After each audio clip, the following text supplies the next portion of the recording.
Hi there, I'm Nyla. My sister took the entire family fortune, and I only have $1 left. Just one. And when I held it, she smirked and said, "Don't spend it all at once." They said it was fair, said I was always too independent to need help. But then came the dinner invites, the fake apologies, the lawsuits. They tried to steal my name, my business, my mind. How did it go from a missing inheritance to them launching a knockoff company behind my back? And why did my own mother post that I had abandoned the family when they were the ones who erased me? I sat in the stiff leather chair furthest from the oak conference table, arms crossed tightly over my chest, trying to keep my breathing even. The air in Mr. Harrington's office felt heavier than usual, like I was already being buried, and the will hadn't even been read yet. Across from me, Marla looked like she had stepped out of a fashion magazine. Crisp white blouse, diamond studs, face powdered and perfectly smug. Travis was scrolling on his phone, tapping the screen like he was annoyed to even be here. Our parents, Darlene and Everett, avoided eye contact altogether. Typical. Mr. Harrington cleared his throat and adjusted his glasses. As executor of the estate of Mr. Virgil Halston, I'll now read the contents of his last will and testament. I barely heard the words that came next. To Marla Halston, full ownership of the Prospect family residence, all remaining funds in the Halston Trust, and controlling shares of Halston and Company. No one looked surprised. To Travis Halston, $50,000 and the summer property in Naples. Travis let out a low whistle. Guess it's beach season, huh? And to Nyla Halston? I sat up slightly, heart flickering with the tiniest, most pathetic glimmer of hope. $1? I blinked. Mr. Harrington repeated himself like he was announcing a parking violation. $1, specifically. He held up a tiny white envelope. The testator left this with a note. Travis snorted. Don't spend it all in one place. Marla chuckled, crossing her legs and smiling like she'd won a game I didn't even know we were playing. I looked around the room, waiting, hoping for someone to say it was a mistake. No one spoke. Darlene stared at the wall like it wasn't happening. Everett adjusted his watch. Not a single word, not even a fake apology. I reached out, took the envelope, and slid the dollar into my coat pocket. It felt colder than metal should feel. No tears, no gasp, just a realization that buzzed under my skin like electricity. They really did it. They wiped me out of the family like I was just a footnote. I didn't say goodbye. I walked out and let the heavy door slam behind me. That night, I sat on my creaky futon in my South Louisville apartment, staring at that damn coin on the coffee table. I was still in my waitress uniform, the hem stained with coffee. I hadn't changed. I hadn't eaten. All I did was sit and try not to scream. A single dollar, not even a dollar, just enough to laugh in my face. And they did laugh. I remembered the way Marla's lips curled, the way Travis shook his head with amusement. I picked up the coin and whispered, "Don't spend it all at once." I wanted to hurl it through the wall. Instead, I slipped it into the drawer under my nightstand, somewhere next to expired coupons and my lease agreement. 2 weeks passed. I drowned myself in double shifts, cappuccinos in the morning, mop buckets at night. Life became a blur of sweat, sore feet, and fake smiles for rude customers. Then came the call. It was just past 8 p.m. I was reheating a bowl of cheap ramen, balancing it on one knee while checking invoices on my phone. The screen lit up with a name I hadn't seen in months. Mom, I almost didn't pick up. But curiosity is a strange thing. It doesn't die easily. "Hi, sweetheart," Darlene said, like she hadn't watched me be humiliated in front of a room full of people. I didn't say anything. "I was just thinking. It's been a while. We haven't sat down as a family in so long. I was wondering if you'd like to come for dinner." I leaned against the counter, eyeing the flickering light bulb in my ceiling. "Dinner? Just us. You, me, your siblings. Something simple. I miss you, honey." She sounded warm. Too warm. Like honey masking vinegar. "Why now?" I asked, before I could stop myself. There was a pause. Then the laugh I remembered from childhood, the one she used when she was pretending things were fine. No reason, just felt like the right time. I didn't say yes. I didn't say no either.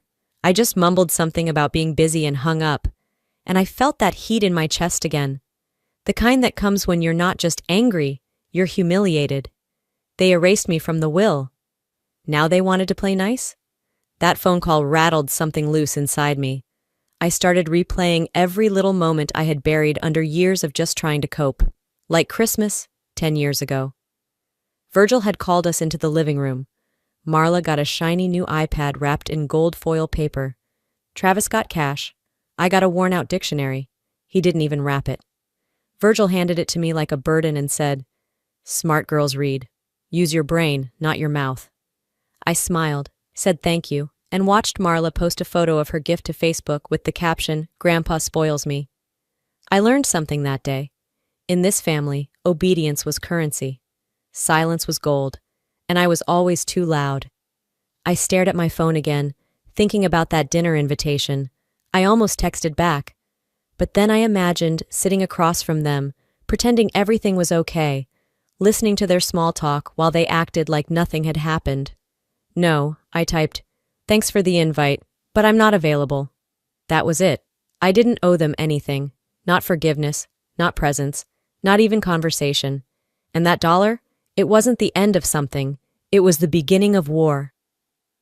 A week after the call, I stood in front of the house I once called home, questioning my sanity for showing up.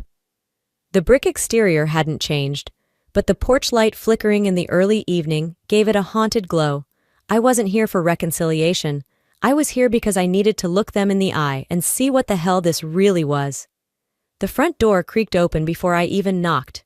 Darlene greeted me with a too-wide smile, apron still dusted with flour. "You're early, sweetheart. That's a nice surprise." I stepped inside, ignoring the floral scent that reminded me of funerals. "Didn't want to miss the show," I muttered. The dining room looked like it belonged in a magazine spread, table set perfectly, candles lit, napkins folded into fans. Too much effort for just family catching up. Everyone was already seated, Marla in her usual center stage spot, Travis twirling a wine glass, Everett reading something on his tablet like this was just another Tuesday. "Well, well," Marla said, setting down her fork. "The prodigal finally returns." "Let's not make it dramatic," Darlene chimed in. "It's just dinner." No, it wasn't. It was theater. And I was the only one who hadn't seen the script. I took my seat. The food was good. Of course it was. Marla made sure of that. She always believed quality food could cover up anything. Burn a bridge? Serve brisket? Commit character assassination? Pass the sweet tea? They talked about renovations, new shoes, Everett's golf scores. None of it aimed at me. Just noise to soften the ground. It wasn't until dessert, pecan pie, my least favorite, that Marla pulled a navy folder from under the table and laid it gently beside my plate. "Before you go," she said sweetly, "I just wanted to show you something we've been working on." I didn't open it right away, just stared at it like it might bite. "What is it?" I asked, voice flat. "A proposal," she said, tone syrupy. "For your business. We've seen what you're building. It's amazing, Nyla, truly. And we thought, why not help you scale it?" Travis added, "You're already doing the heavy lifting. We could take care of the back end, logistics, marketing, the boring stuff." Darlene nodded quickly. "Family helping family, honey. That's what we do." I finally opened it. Inside, a full-blown partnership breakdown. They'd mapped out revenue projections, hiring plans, supplier networks, like they'd been watching everything I'd built and plotting how to take it. They were offering me 40% of my own business. The other 60%? Split between Marla, Travis, and our parents. I looked up slowly. "So, let me get this straight. You want majority control of something you didn't lift a finger to build?" Marla smiled like she was being patient with a toddler. "We're not taking anything. We're expanding it. With you." "And keeping most of it," I said. Travis shrugged. "That's just structure. You still run things, technically." "Technically," I repeated. Everett finally looked up from his tablet. "You're being defensive. That's not how partnerships work. We all benefit. Just like your grandfather used to say, smart ones know how to share so everyone wins." That line hit me in the chest. I remembered Grandpa saying those exact words. But he never meant them for me. He said them to Marla when she manipulated a school project and took credit for my work. He patted her head and said, "See? You know how to win without fighting." And then told me, No one likes a show-off, Nyla. Let your sister shine. I was 13. I folded the folder closed and pushed it away. I appreciate the gesture, I lied. Let me think about it. Darlene reached for my hand. Sweetheart, this is what families do. We come together. After everything, isn't it time we started fresh? My eyes met hers. She looked tired under the makeup, but not sorry, not one bit. I'll think about it, I repeated, then stood up. Marla leaned back, smug. Just don't wait too long. Opportunities like this aren't always on the table. I walked out before anyone else could speak. The sun was setting as I drove back through the old streets I grew up on. Streetlights buzzed on like they always had. The same cracked sidewalks, same rusted swing in the park. Everything familiar, but none of it mine anymore. At home, I sat on my bed, took the folder out of my purse, and stared at it for a long time. Then I shredded the contents, page by page, until all that remained was the empty shell of a proposal that assumed I was still the same girl they once silenced. But I kept the folder, not out of sentiment, out of strategy. They thought I came unarmed. Next time, I'd bring war plans of my own. The folder was gone by morning, cross-cut into unreadable strips and tossed into the recycling bin. But the words in it, those stayed. I carried them like invisible ink on my palms, faded but not forgotten. 3 days passed. I avoided calls, ignored texts, shut off notifications. My body moved through tasks at the cafe like muscle memory. Smile, serve, clock out, repeat. But at night, when the apartment settled into silence, my thoughts sharpened like knives. And then came the post. I wasn't even looking for it. I opened Facebook to check the cafe's reviews. Habit. And there it was. A photo of me sitting stiffly at the family table, eyes half-lidded, caught mid-bite. Darlene had captioned it. I tried to forgive her, but my youngest daughter just doesn't want to be part of the family anymore. Some wounds don't heal, no matter how hard you try. Hundreds of likes, dozens of comments. So sad. Kids today are so ungrateful. You're a good mom, Darlene. You did your best. Sounds like your daughter's got issues. Some I didn't even recognize. Distant relatives, women from church, old neighbors, strangers. I didn't respond. I didn't like or comment or message, but I read every word, every misplaced sympathy. And for the first time in a long while, I felt truly alone. My mother had painted me as unloving, ungrateful, unstable. And the world bought it. Because the world loves a mother's pain. Never mind if it's staged. I shut my laptop and leaned back into the couch cushions, staring at the cracks in the ceiling that looked more prominent than last week. My mouth was dry, but water wouldn't fix this kind of burn. This wasn't new, just more public. I was 14 the first time she used me as a lesson. We were at a church potluck, and Darlene had been telling a story about how Marla saved a lost child at the grocery store. Except it didn't happen that way. I'd been the one who spotted the little boy crying near the pharmacy. I told the manager. Marla was on her phone the entire time. I corrected her, gently. Actually, I saw him first. Marla didn't even notice him. Darlene's face didn't crack. She smiled at the group and patted my arm. Nyla's always had a wild imagination. I was grounded that night for publicly humiliating her. That was the moment I understood. Our family didn't live together. We performed together. Now she was performing again, on Facebook. And this time she brought the whole audience with her. 2 days later, I found out how deep the knives really went. I was wrapping up a shipment list when my supplier, Leo, a wholesaler in Atlanta, sent me a message. Hey, just double-checking. You're still the only rep for Halston Reclaim, right? Got a call from someone named Marla saying she was expanding your ops. I stared at the screen, pulse thudding. No, no, no, no. I immediately called Paige, my part-time operations assistant, someone I had been training for months. She didn't pick up. Texted back 10 minutes later. Sorry, can't talk now. Everything okay? I messaged Leo back. Do not speak with anyone else. I'll clarify soon. The next hour was a blur. Email searches, call logs, screenshots. Then I saw it. An internal doc from our launch deck, forwarded from Paige's account 2 days ago to Marla's email. I called Paige again. She answered this time. Hey, she said lightly. What's going on? You tell me, I said. Why is Marla calling my suppliers? Why does she have internal projections I only gave you? A pause. Then, she said she was part of the family, that she wanted to streamline things and support you. I didn't know it was a big deal. You didn't know? My voice dropped. Paige, that document was confidential. You broke every clause of your NDA, and worse, you gave my business plan to the one person trying to steal it. She said it would help bring everyone together. You don't even hear how stupid that sounds, do you? I thought you wanted support. What I wanted, I cut her off, was someone I could trust. I ended the call before she could cry. I didn't scream, I didn't throw anything, I didn't sob. I sat down at my desk, pulled out a notebook, wrote 3 names at the top of a page. Darlene erased, Marla, entitled page, used. And next to those names I drew a 4th line. It was blank, but I knew what would go there eventually. They'd all made one critical mistake. They thought I'd walk away again, that I'd retreat, lick my wounds, and stay silent. But I was done playing the quiet one. I didn't have a business degree. I didn't come from money. I didn't have a backup plan. But I had rage, and I had clarity, and I had the kind of motivation that came from being thrown to the wolves and surviving.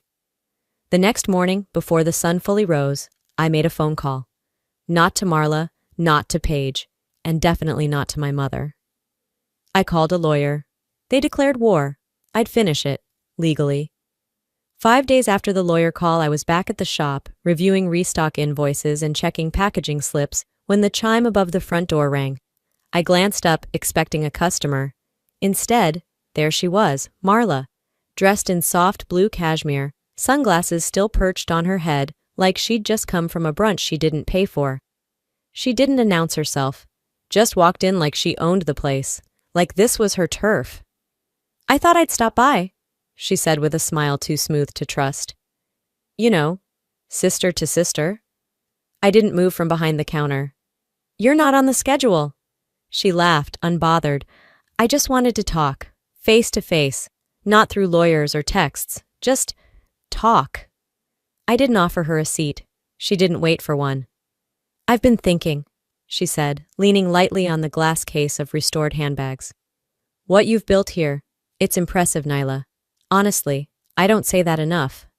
You don't say it at all, I replied, already tired of her voice. She ignored that. You're brilliant at the front-facing stuff, branding, visuals, sourcing. But I know back-end. I've run events, coordinated deals, handled budgets. You don't have to burn yourself out doing everything. Here it comes. You handle the creative, she continued. Let me deal with the business stuff. I already talked to some suppliers. I know how to get margins tighter. We can scale faster if we just streamline. I raised an eyebrow. Streamline? She nodded. Give me access to your books, your platforms, the vendor contracts. Let me take that pressure off your plate. You can breathe again. So that was the pitch. Smile while you take over. I stepped out from behind the counter, arms crossed. Okay, I've got questions. Marla blinked. Sure, go ahead. Who handles risk liability in your plan? I asked. She paused. We'd work that out together, I assume. You assume wrong. She tried to smile. Look, I'm just trying to help. Okay, who owns the infrastructure? The storefront, the website, the inventory software? Who gets that in writing? Her lips thinned.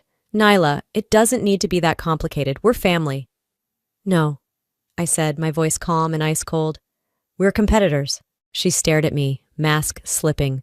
For a second I saw it, the control freak behind the designer perfume. We're not in business, Marla, I said, eyes locked on hers.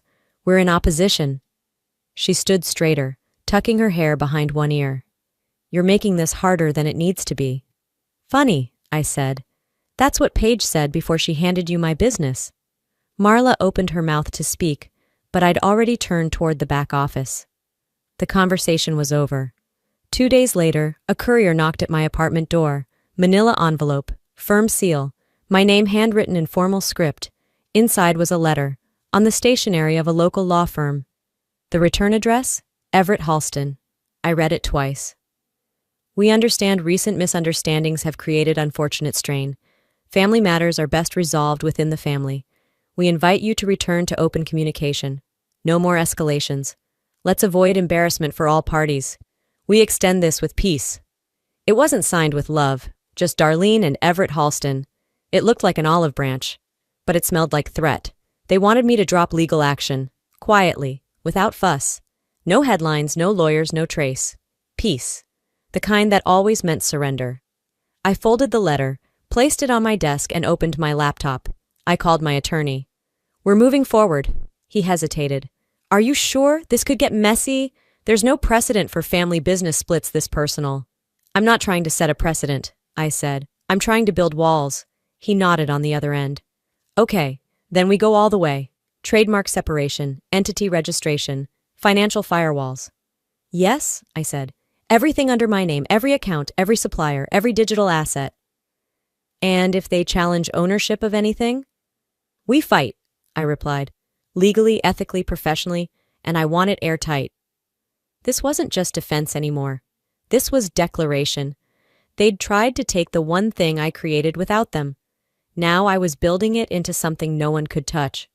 By the next morning, I'd filed ownership of the company name federally, claimed digital trademarks, applied for exclusive vendor agreements.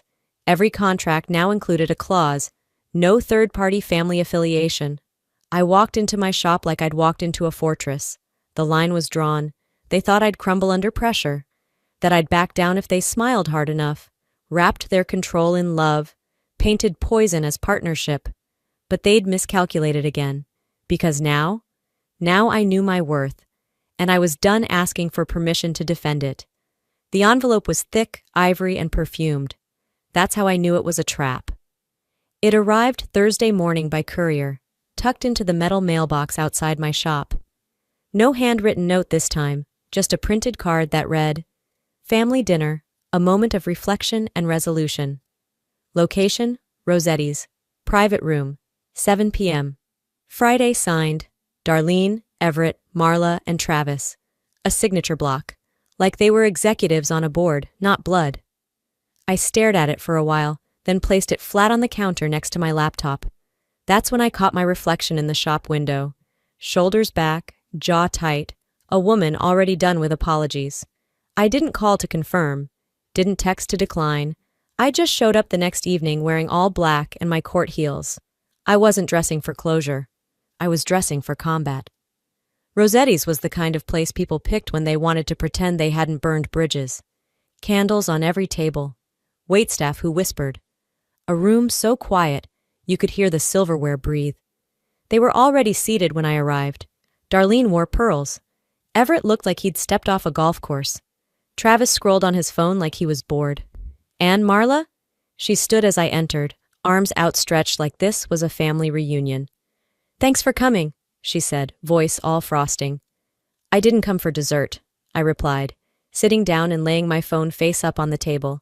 We barely made it through drinks before the real reason revealed itself. Marla reached into her designer tote and pulled out a thick folder. She slid it across the table toward me.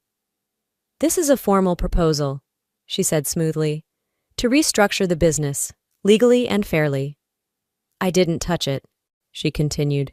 You'd retain 40% ownership. The rest would be shared between the family. That way there's no division. It's all in-house. In-house?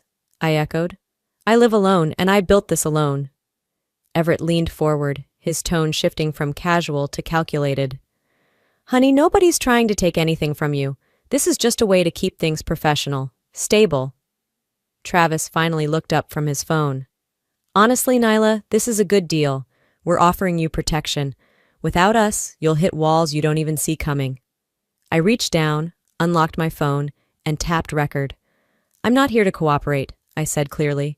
I'm here to document. That made them shift. Darlene coughed into her napkin. Everett's mouth tensed.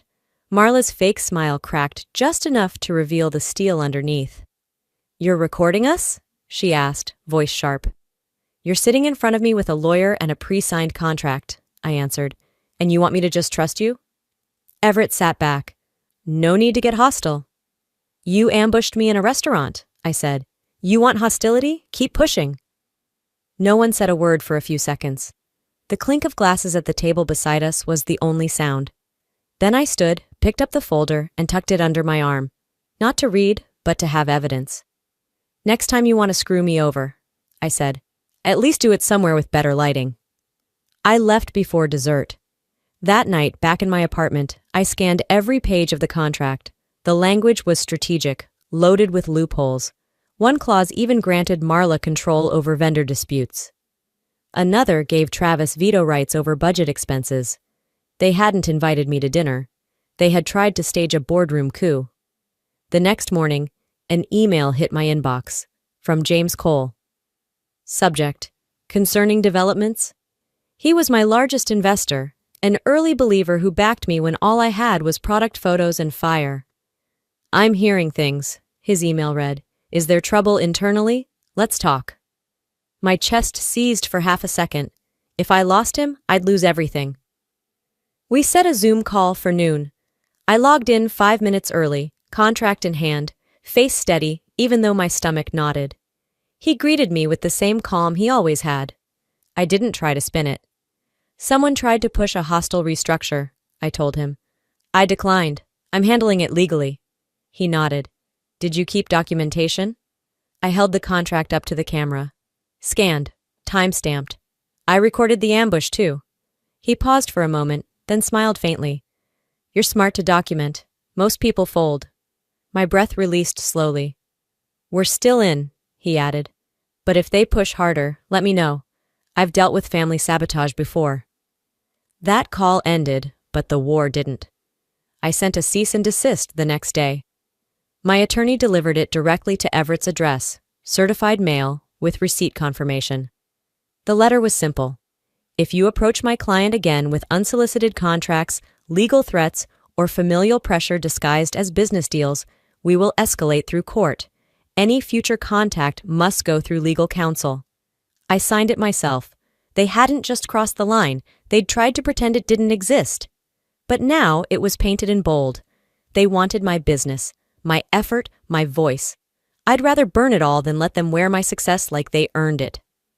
I was organizing inventory when the email pinged. Subject line: urgent trademark alert. My stomach tightened. It was from Leland, my attorney. A company had been registered in Kentucky 3 days prior, using a name nearly identical to mine. Just one extra vowel in the middle, but the font, the color palette, the logo? Copy-paste. Down to the way the slogan curled beneath the header. I clicked through the public registry. The owner was listed as Travis Dalton. Travis, not Marla, not even Darlene. Travis, the one who once forgot his own password 3 times in a row while trying to set up his fantasy football league. That Travis now had a mirror copy of my brand live online. I didn't call, I didn't text, I didn't cry. I printed the documentation and scheduled an emergency consult with Leland for that afternoon. By the time I got home, my phone had already started to buzz. Not texts, notifications, comments, tags, confused customers. One said, "Is this you? I ordered your wellness bundle, but the stuff I got looks like it came from a gas station. What happened?" Another, "Love your message, but this new packaging is terrible. Quality dropped hard. You okay?" And then the worst one, "Looks like Nyla sold out just like the rest of them. Another authentic brand gone corporate." I felt the heat rise under my skin. Not from embarrassment, but from clarity. This wasn't just sabotage. It was identity theft with glitter on top. 2 days later, the phone rang again. This time it was Rachel. She'd been one of my most loyal buyers since year 1. Left me thoughtful reviews, sent me emails just to say thank you. Her voice now? Cautious, cold. "I filed a complaint with the BBB," she said. "I didn't want to, but my package arrived torn, with broken bottles. The label said your name." I sat down at the kitchen table. "It wasn't me," I said quietly. She paused. "What do you mean?" I explained. I walked her through what happened, step by step. She didn't interrupt once, just breathed through the line like someone trying to come to terms with something ugly. After a beat, she said, "I believed in you, Nyla. I defended you." "I know, and that's why this hurts." A pause, then, "I'll fix it." She didn't owe me that, but she did it anyway. That night, she posted a video, face bare, voice raw. "I thought Nyla changed. Turns out her family tried to impersonate her business. I was wrong, and I'm sorry." The video went viral within hours. My inbox flipped, the narrative flipped, but the damage still lingered. I had lost trust. Revenue dipped. My heart pounded like I'd run a marathon. I didn't sleep. I strategized. By morning, Leland had filed an emergency trademark injunction. 3 days later, I called a press conference. Small, just a rented room, a backdrop with my logo, and a podium that wobbled slightly to the left. I stood behind it wearing my real name on my chest, embroidered in navy across a white blouse. The original. "This brand wasn't inherited," I began, voice steady. "It was built. It wasn't handed to me. It was carved. Through late nights, rejections, and a single dollar left behind like a joke." I took a breath, looked straight into the cameras. I didn't license my identity to anyone. I didn't authorize clones. This is my story. My hands, my legacy. If anyone tries to steal that again, family or not, there will be consequences.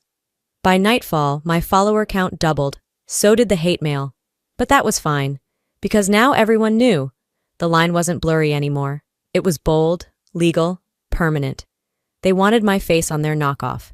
Instead, they handed me the platform I never asked for, but would use like a blade. I didn't start this war, but I'd make sure I was the one who ended it, on my terms. 1 week after the press conference, I woke up to another email from Leland. Subject: "We have a bigger problem." He'd attached a screenshot of a new business registration under the name Nyla Wellness Collective. The site was live, same layout, same product names. They even listed fake bios for team members, down to a fictional founder's journey that sounded eerily like mine, just stripped of truth. Registered by Everett, my own father, filed under a family trust. The audacity knocked the breath out of me. I scrolled through the cloned website in disbelief.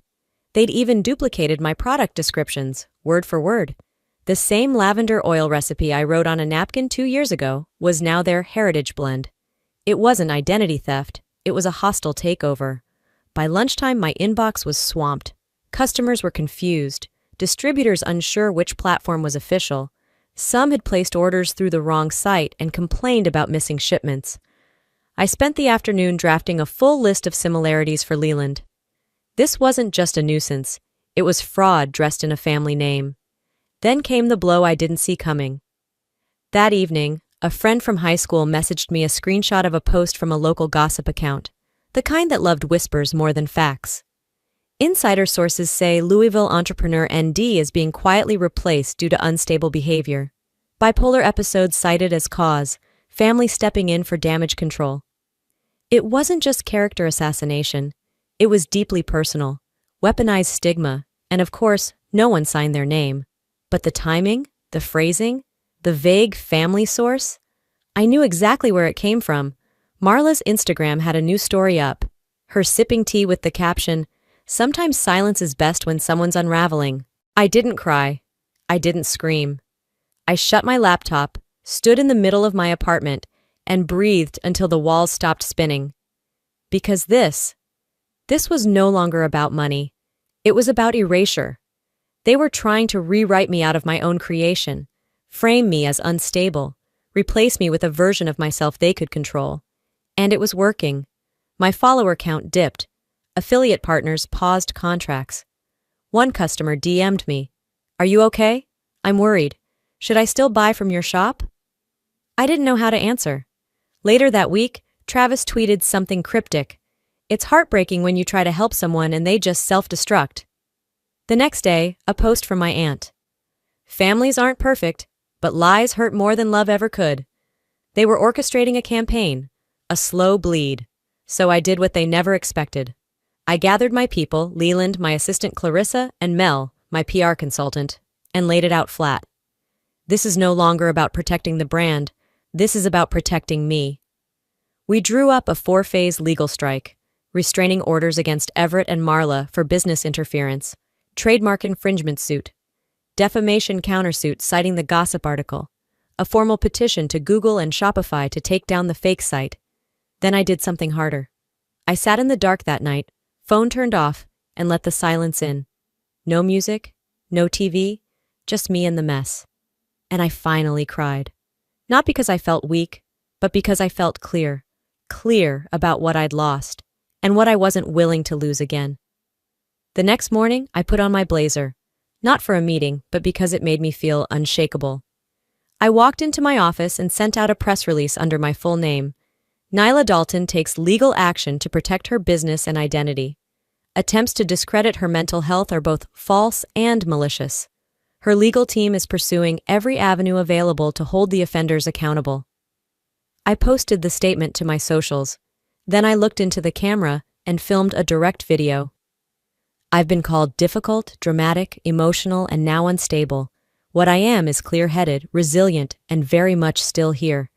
You don't get to erase me, not now, not ever.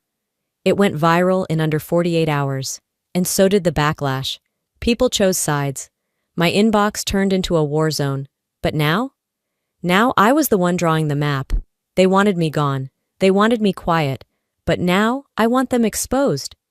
I wasn't even surprised when the Dropbox link came through. No subject line, no message. Just the cold digital silence of someone dropping a grenade and walking away. I clicked. It was audio, grainy but clear. Travis's voice laughing. She thinks her brand means something. She's just lucky, stupid lucky. A pause. Then a woman's voice, Marla's. She got in over her head. We're just stabilizing the business. It was never meant to be hers alone. They were in a restaurant. Probably thought the noise would cover them. It didn't. I played it again, this time with my attorney listening. It's real, she said, leaning back in her chair. Legally admissible. I sat very still. My fingers were trembling, but not from fear. They'd spent weeks trying to smear me as unstable, erratic, unfit. Now, they'd just handed me the matchbox. Later that night, I texted someone I hadn't spoken to in over a year, Caitlin, a business journalist who ran one of the most respected podcasts in Kentucky. Got something for you. It's big, it's personal, and I'm finally ready. We met 2 days later in her studio. No camera crew, just 2 mics and honesty. For 30 minutes, I told the entire story. The dollar inheritance, the forced dinner ambush, the trademark theft, the mental health rumors, and then the audio. I built this from scratch, I said into the mic, voice steady. They didn't just try to take it, they tried to unwrite me. Caitlin sat in silence for a beat before whispering, Damn. She published the episode that same evening. By sunrise, it had over 200,000 plays. By noon, my inbox was a war zone again, but this time, it wasn't filled with suspicion. It was solidarity. I stand with Nayla. Family isn't ownership. $1 start. My old customer Rachel posted a video holding one of my original bottles. She didn't just build a business, she gave us something real. Don't let them take that away. And then came the tweet that flipped the narrative for good.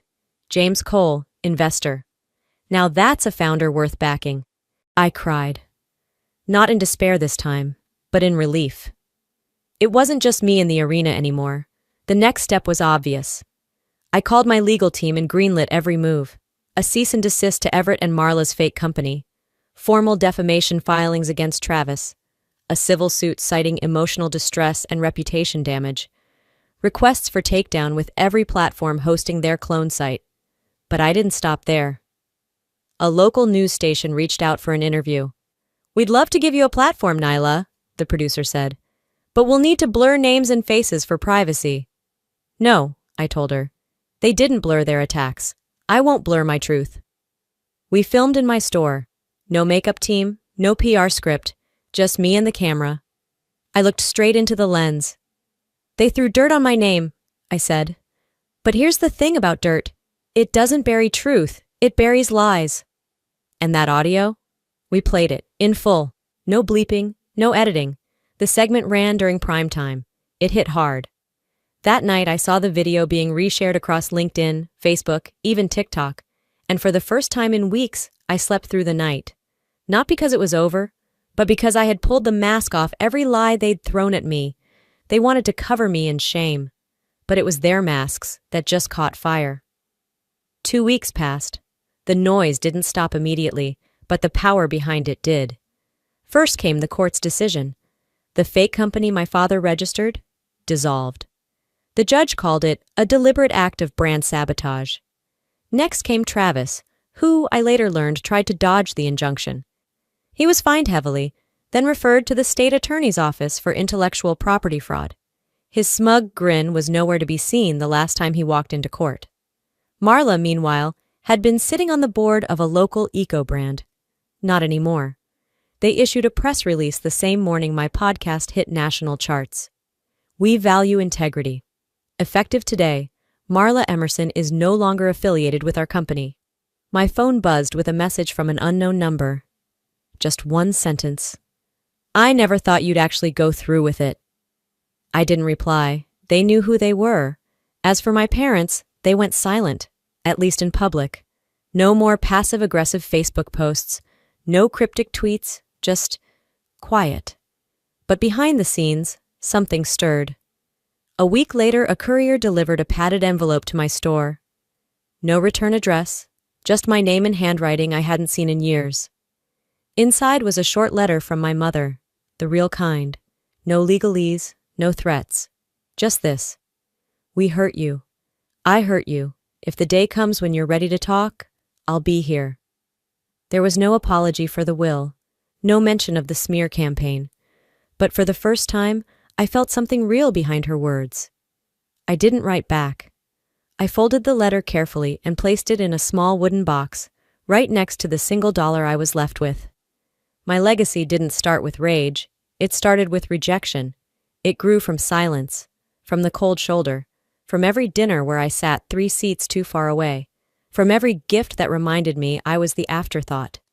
But it blossomed in the fire they lit to destroy me. I opened my 3rd storefront that Friday. Nothing big, no balloons or ribbon-cutting ceremony, just clean windows, soft jazz through the speakers, and the smell of lavender soap. Customers showed up with flowers. A few cried. One handed me a letter she had tucked inside her tote. You made me believe I could start over again, too. R.C. I read it 5 times. I placed it in the same wooden box. That box was now heavier than any check they could have given me. A local journalist called me a symbol of modern resilience. But that's not how I saw it. I didn't feel powerful, or wise, or heroic. I just felt here, still building, still mine. And maybe that was the greatest peace I could ask for. Business was good. My name, my real name, was now federally protected, legally bound, and publicly backed. I'd lost family, but I'd gained something harder to fake. Freedom. Not the kind that shouts or throws punches. The kind that sits in a quiet shop on a Tuesday morning and lets the sunlight in without flinching. I don't know if I'll ever respond to that letter. Maybe one day. Maybe never. Forgiveness, I've learned, doesn't always come with a table set for 2. Sometimes it just means you finally stopped bleeding. They left me with $1. I left them with the truth, and I kept my name. Before we close this chapter, let me say this. If you've ever been pushed aside, called too much, too emotional, or made to feel like you didn't belong, you're not alone. What happened to me wasn't just about money or inheritance or trademarks. It was about being seen. About having your truth stripped away by the people who were supposed to protect it. But here's what I learned. You don't need permission to stand tall. You don't need the family name to build your own. And silence doesn't make you safe. It just makes them comfortable. Sometimes, protecting your peace means walking away from people who call it love, while they clip your wings. So if you're sitting in your own storm right now, wondering if it's worth fighting back, let this story be proof that your voice is more powerful than you think. Your pain does not make you weak, your boundaries do not make you cold, and your story, it's yours to write. Now I want to hear from you. Have you ever felt erased by someone you trusted? What helped you reclaim yourself? Drop a comment below, type 1 if this story hit home, or let me know where you're watching from. And if this video made you think differently about family, loyalty, or identity, share your thoughts. Let's talk about it. If you felt something watching this, anything, please consider subscribing. More stories like this are on the way. Hit that button, join this growing community, and let's keep lifting each other up. One truth at a time. Your story matters. Your voice is valid. And your name? It's yours to protect. Thanks for watching. I'll see you in the next one. Don't forget to subscribe.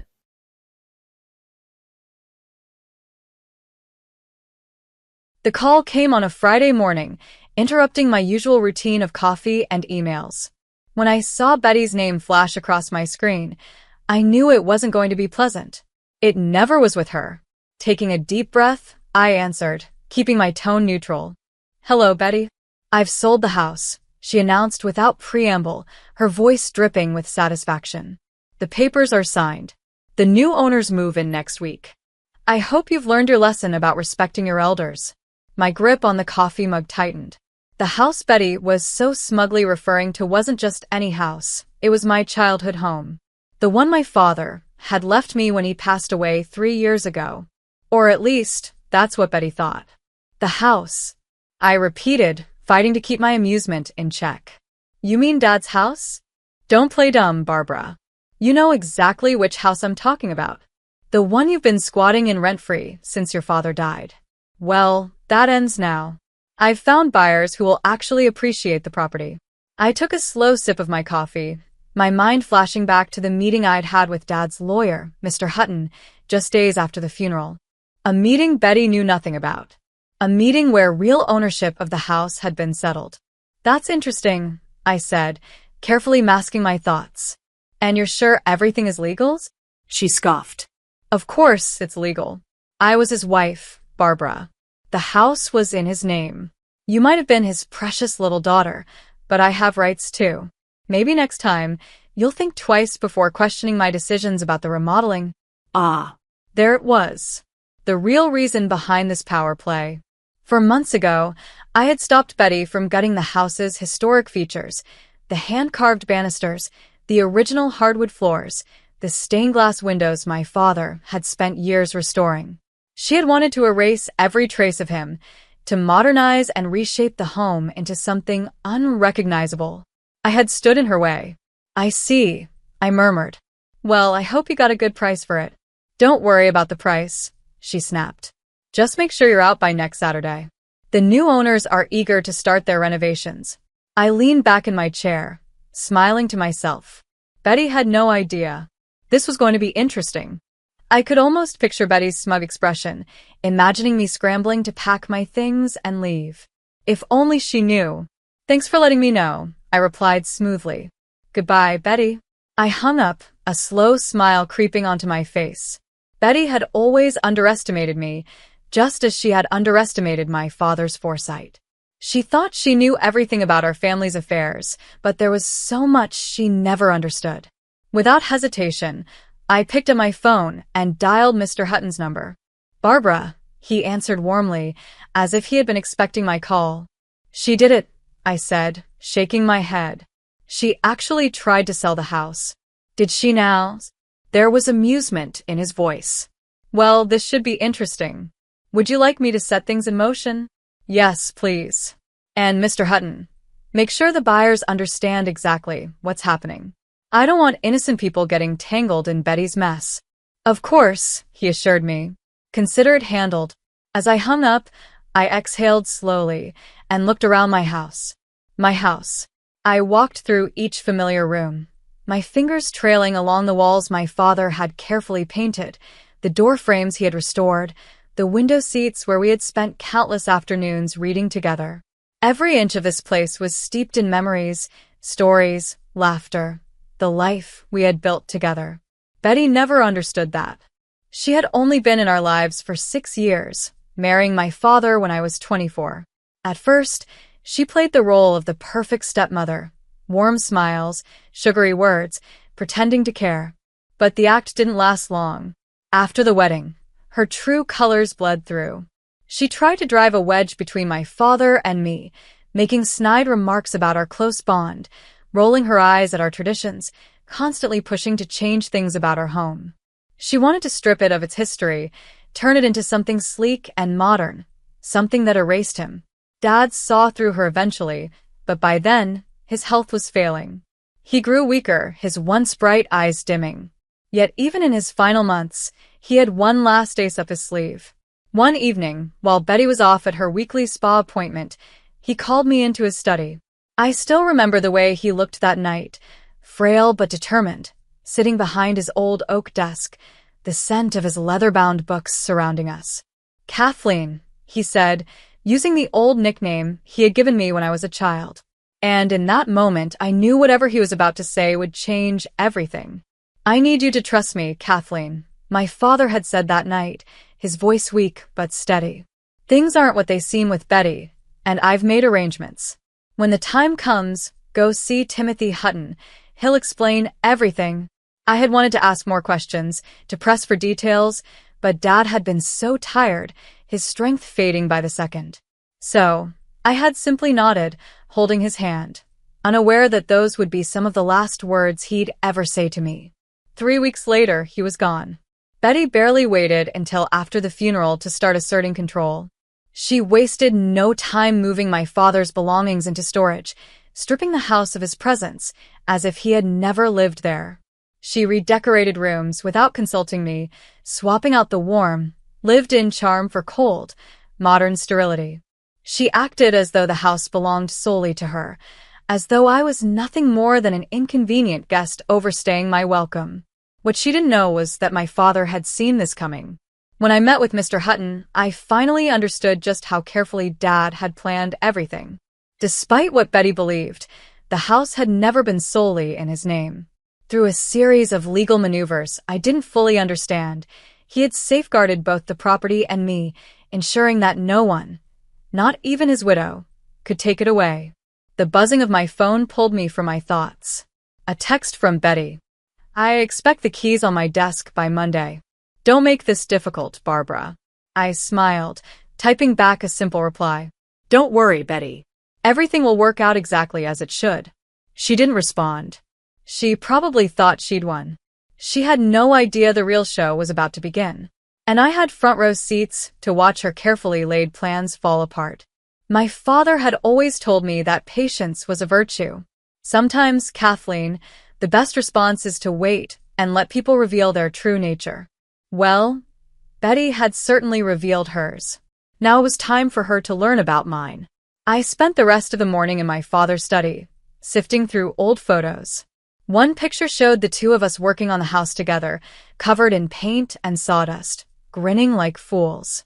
Another captured us in the garden he had planted, surrounded by the roses he had lovingly tended for years. Betty had wanted to rip out those roses last spring, claiming they were outdated. I had stopped her then, just as I was about to stop her now. She thought she had taken everything from me. She was about to learn just how wrong she was. I was about to stop Betty once again, this time for good. My phone buzzed in my hand, Mr. Hutton's name flashing on the screen. "The wheels are in motion," he said the moment I answered. "The buyer's lawyer has been notified of the situation. They're understandably upset with Betty, but relieved they found out before any money changed hands."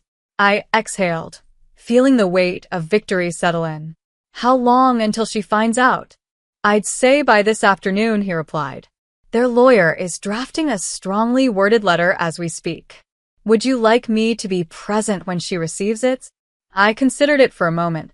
Watching Betty's world crumble in real time would be satisfying, no doubt. But this was something she needed to face alone. No, I decided. Let her deal with it herself. She needs to understand exactly what she's done. "As you wish," he said. "But Barbara, be prepared for the fallout. People like Betty don't handle humiliation well." He was right about that. Betty had always been proud, always needed to be in control. Finding out that she had tried to sell a house she had no legal right to, only to embarrass herself in front of serious buyers, it would be a blow to her ego like no other. And that was exactly the point. The explosion. The fallout came faster than expected. By 2 o'clock in the afternoon, my phone was flooded with missed calls and increasingly furious texts from Betty. "What have you done?" The last message was in all caps, practically vibrating with rage. I was sitting in the garden among my father's roses when I heard the unmistakable screech of tires. A sleek silver Mercedes tore into the driveway, braking so hard I half expected the tires to leave marks on the pavement.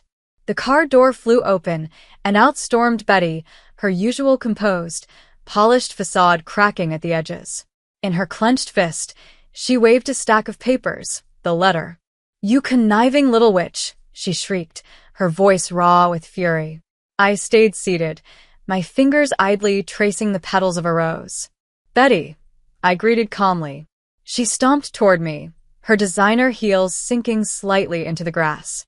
"You knew about this all along," she accused, her face red, her hair slightly disheveled, so unlike the perfectly curated image she always presented to the world. I tilted my head. "Knew about what?" "Don't play innocent with me," she snapped, thrusting the letter toward me as if I hadn't already known exactly what it said. "The trust, the property transfer, all of it. You and Timothy plotted this behind my back." I sighed, standing up slowly. "No, Betty," I corrected gently. "Dad and Mr. Hutton arranged it." Her mouth opened and closed, her breath coming in sharp, shallow bursts. I could see the realization dawning in her eyes, the truth she had never once considered. This wasn't about me outsmarting her. This wasn't about me plotting anything behind her back. This was about my father. He had seen her for what she was. He had known, even as he lay dying, that she would try to take what wasn't hers. And he had made sure she never could. Betty staggered back a step, gripping the letter so tightly her knuckles turned white. For the first time since I had known her, she had nothing to say. No sharp remark, no manipulative plea, no scheme to turn the situation in her favor. She had lost. And she knew it. I took a slow, deep breath, inhaling the scent of my father's roses. For the first time in a long time, everything felt exactly as it should. I simply followed my father's instructions. Betty's face twisted with rage. "Your father would never do this to me. This has to be a mistake." I stood up slowly, brushing dirt from my jeans. "Actually, Dad did exactly this, to protect me and the house. He saw right through you, Betty. He knew exactly what you would try to do after he was gone." She took a step back, her designer heels sinking slightly into the soft garden soil. "That's impossible," she muttered. "He trusted me. He loved me." I tilted my head. "Did he?" I asked quietly.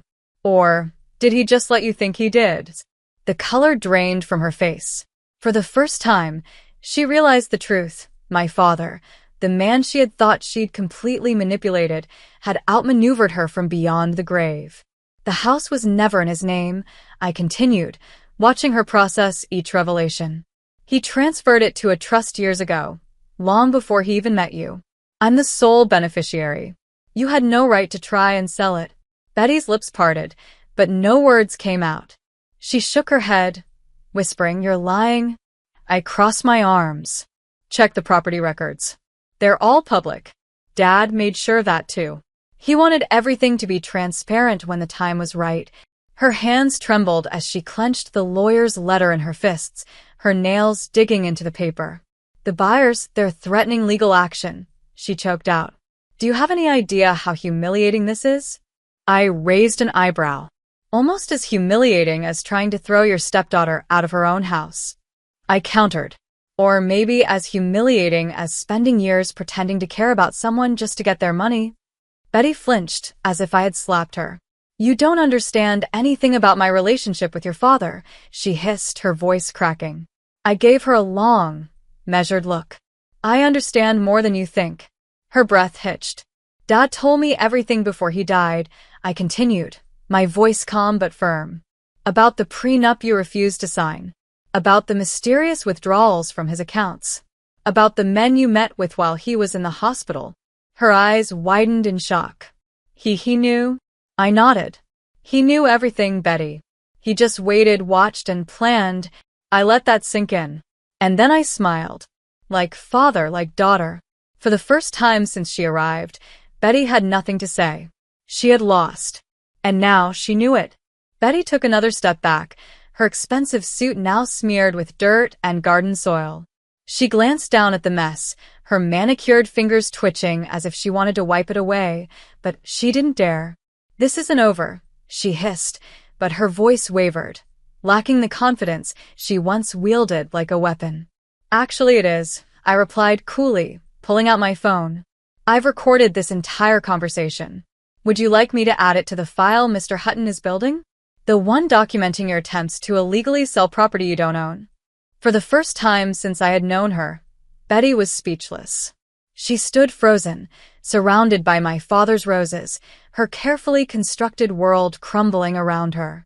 I took a step forward, lowering my voice but making sure each word hit its mark. I'll make this simple. Leave. Her gaze snapped back to mine. Leave the house. Leave me alone. And most importantly, I said, my voice hardening, leave my father's memory alone. If you try anything else, any more schemes, any more attempts to take what isn't yours, then everything comes out. She swallowed, but I kept going. The affairs, the missing money, all of it. Her eyes darkened, her breath hitching. You wouldn't dare, she hissed. It would damage your precious father's reputation. I smiled, slow and unshaken, feeling the same quiet strength my father had always carried. Dad's reputation can handle the truth. Betty, I said softly. Can yours? She stared at me, her mind racing, calculations flickering in her eyes. Finally, her shoulders slumped just slightly, so slight that someone who didn't know her wouldn't have noticed. But I did. Fine, she spat, pure venom lacing the word. Keep the house. Keep your little victory. She turned sharply, but not before adding, but don't think this means you've won. I tilted my head. I already have, I said simply. I won the moment Dad saw you for who you really are. Her lips pressed into a thin, furious line, but she had nothing left to say. She stormed back to her car, her expensive heels sinking into the damp grass with each angry step. The engine roared to life, and without another glance, she sped away, disappearing down the road. The aftermath. As the dust settled, I noticed a crumpled piece of paper lying in the garden. Betty had dropped the lawyer's letter in her rage. I bent down, smoothing out the creases. The legal jargon was thick, but the meaning was unmistakable. Betty had no claim to the house. She never had. Her attempt to sell, it was fraud. My phone buzzed. A text from Mr. Hutton. How did she take it? I smirked, typing back. About as well as we expected. But I think she's finally done. A moment later, his reply appeared. Your father would be proud. He always said you were stronger than anyone knew. I took a deep breath, looking around at the home my father had protected, not just with legal documents, but with love, foresight, and an unshakable trust in me. And for the first time in a long time, I felt that strength in myself, too. I had won. And now I was finally free. A legacy protected. I stood in the garden, looking around at the roses my father had tended with such care, their petals soft and full of life. The air smelled of earth and blossoms, a scent that reminded me of long afternoons spent with him, learning how to nurture something that could outlast us. And the house, his house, stood strong and steady, just as he had intended. He had known this day would come, had prepared for it in ways I was only now beginning to understand. Betty had thought she was teaching me a lesson about respect. Instead, she had learned a lesson about underestimating people, both the living and the dead. The weeks after Betty's downfall felt lighter. It was as if a shadow had been lifted from the house, the weight of her presence finally gone. I spent my evenings undoing her rushed, tasteless renovations, carefully restoring each room to its original state. The hardwood floors my father had refinished by hand, the hand-carved banisters she had wanted to replace, the stained glass windows she had called outdated, all of it was coming back to life. One evening, while sorting through boxes in my father's study, I found something unexpected. A letter. The envelope was slightly yellowed at the edges, but the handwriting on the front was unmistakable, my father's. It was addressed to me. My breath caught in my throat as I traced my fingers over the familiar script. The date on the envelope was from just days before he passed. With trembling hands, I open it. My dearest Kathleen, if you are reading this, then everything has played out as I expected. Betty has likely tried to take the house by now, and you have learned about the trust arrangements I made with Timothy. I'm sorry I couldn't tell you everything while I was alive. Betty was watching too closely, and I needed her to believe she had won. You see, I discovered her true nature about a year into our marriage. But by then, she had already shown her hand. The mysterious illness that landed me in the hospital? Not so mysterious after all. I had Timothy investigate. The dizzy spells, the confusion, the gradual weakening. It wasn't natural decline. Betty had been adding something to my evening tea. Not enough to kill me outright, but just enough to make me fade. She wanted it to look like time was taking me. So I played along. I let her believe she was succeeding. And in the meantime, I made arrangements to protect you and everything we built together. Because this house, Kathleen, isn't just a building. It's our legacy. Every repair, every restoration, it's a piece of our story. And I couldn't let it fall into the wrong hands. I know it must have hurt to watch me seem to choose her over you in those last months. I needed her to believe she had complete control, so she wouldn't suspect what was coming. Please forgive me for that deception. But there's more you need to know. Check behind the loose brick in the study fireplace. The next chapter. My heart pounded as I reread his words, my hands gripping the letter tightly. Betty had been poisoning him. She had stolen his final months, made his last days harder than they needed to be. And still, he had outplayed her. I swallowed back the anger rising in my chest. Now wasn't the time for rage. Now was the time for answers.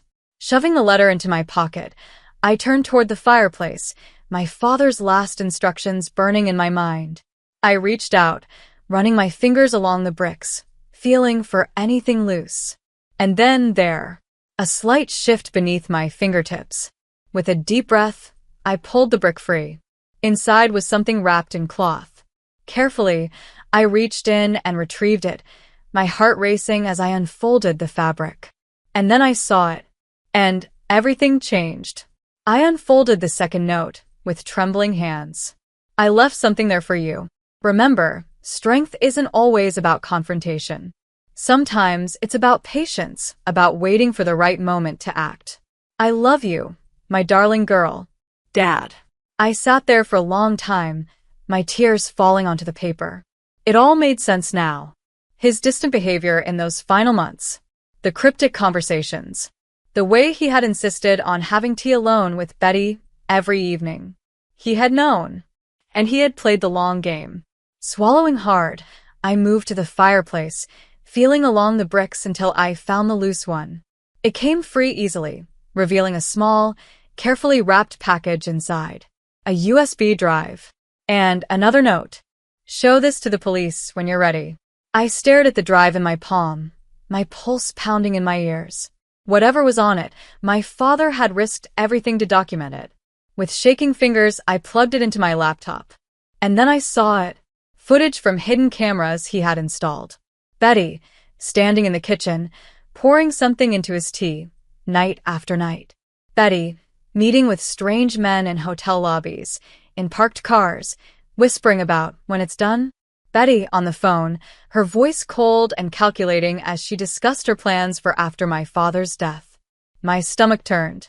She had been poisoning him. Slowly, deliberately. She had wanted it to look natural, for him to fade, so she could take everything. But she had underestimated him. He had seen her. He had prepared for her. My hand shaking, I picked up my phone and called Mr. Hutton. He answered on the first ring. Barbara. I found Dad's letter, I said, my voice steadier than I expected. And the drive. Silence. Then, quietly, he asked, Are you ready to take the next step? I stared at the screen, the damning evidence right in front of me. Attempted murder. Fraud. Conspiracy. Betty wouldn't just lose her social standing. She would lose everything. She would go to prison. I exhaled slowly. Not yet, I decided. Let's keep it as insurance for now. Knowing we have it is enough. Mr. Hutton chuckled. Your father said you'd say that, he replied, amusement in his voice. He always said you had his sense of strategy. Betty's surrender. The next morning, a large envelope arrived from Betty's lawyer. Inside was a formal document relinquishing any claims to the house or my father's estate. A single handwritten note was tucked inside. You win, Barbara. I'm leaving the state. Don't worry about hearing from me again. Just keep what you know to yourself. I let out a slow breath. She had found the cameras. Of course she had. She must have searched the house after our confrontation, looking for anything incriminating. And she had found something, but not everything. The threat of the drive's existence had been enough. She knew if I took the next step, her life was over. So she ran. The house stands strong. I stood in my father's study, surrounded by the life we had built together. For the first time since his passing, I felt a deep, unshakable peace. He had protected me one last time, had taught me one final lesson about patience, about knowing when to act and when to simply wait. The house remained as he had wanted it, preserved, Cherished. a testament to our bond. Betty had failed. She had tried to steal it. She had tried to come between us. But in the end, she had nothing. Outside, in the garden, my father's roses bloomed more beautifully than ever. And for the first time in a long, long time, I smiled. I took care of the roses with love, making sure each one bloomed as beautifully as my father would have wanted. Every time a new flower opened, it felt like a small way to honor his memory. Sometimes, while tending to them, I could almost hear his voice. Remember, Kathleen, the strongest roots grow in silence. They stay hidden until the right moment to bloom. He was right, of course. Strength isn't always about fighting. Sometimes, it's about waiting, watching, and letting people show their true colors. Betty had taught me about lies and the masks people wear. But Dad had taught me something much more important: how to see through those masks, how to protect what truly matters, and how to win without losing yourself. A house that stands. The house is still here, just as it has always been. It stands as a reminder of love, patience, and quiet justice. Betty is gone, and the chaos she brought with her is just a memory. And somewhere I like to think Dad is smiling, knowing that I learned his final lesson well. A secret left untouched. As for the USB drive, it's still hidden behind the loose brick in the study fireplace. A quiet protector, a secret waiting in the dark. Some truths are meant to stay buried, at least for now. Because, as Dad always said, timing is everything.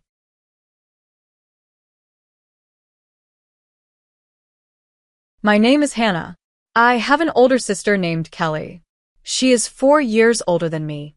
I also have a mom, a stepdad, and a real dad who doesn't live with us. If my family were normal, I could explain things easily. But my family is not like that. Our story is more sad and complicated. Looking back, I think things started to go wrong when Kelly passed the test to get into a top private school.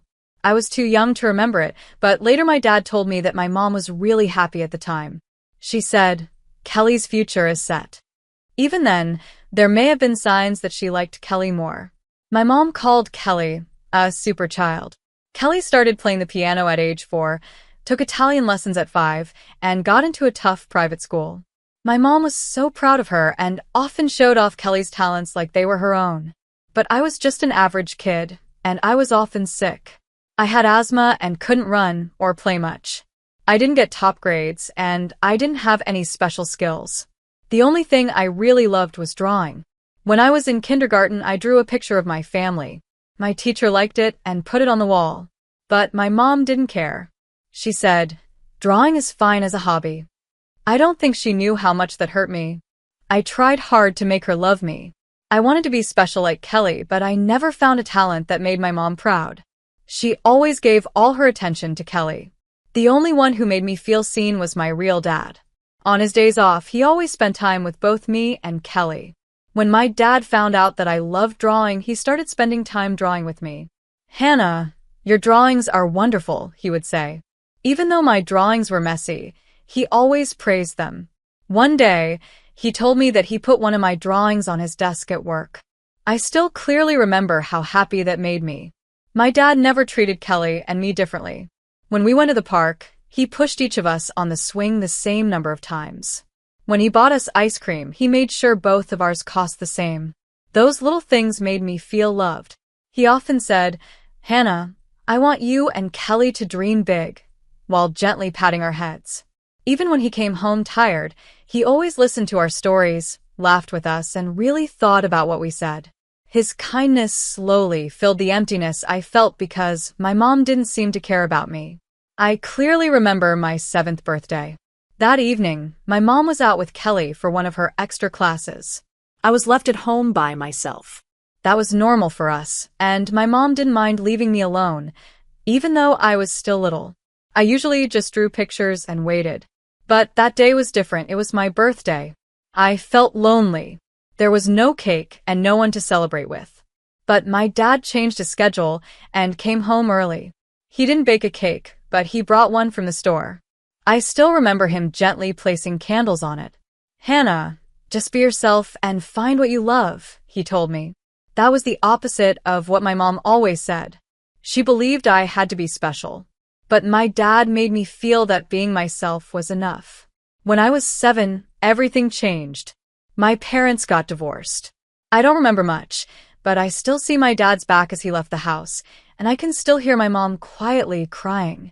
When my dad patted my head for the last time, his hand felt warm, like it would always be there.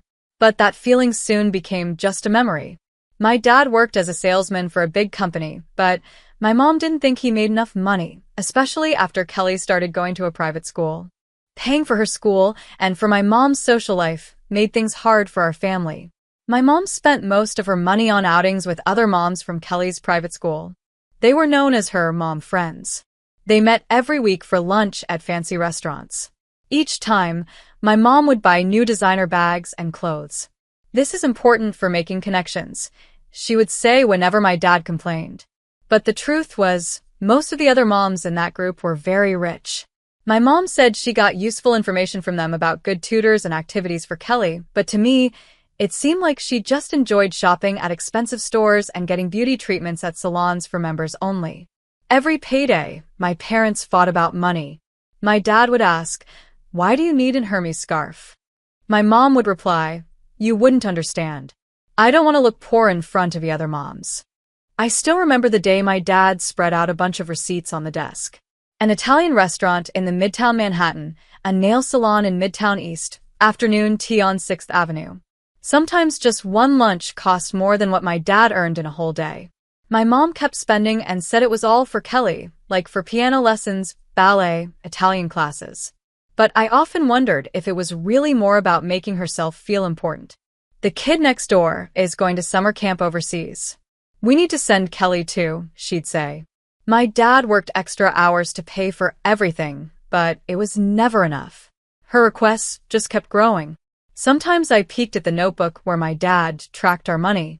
There were so many red numbers. I could hear him using the calculator late at night trying to figure out how to make it all work. Even with all that stress, my dad never stopped caring for us. He even worked weekends.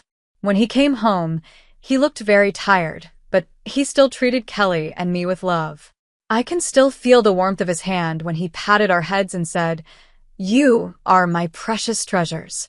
On his days off, he would take us to the park. We brought homemade lunches, laid out a picnic blanket, and spent time together as a family.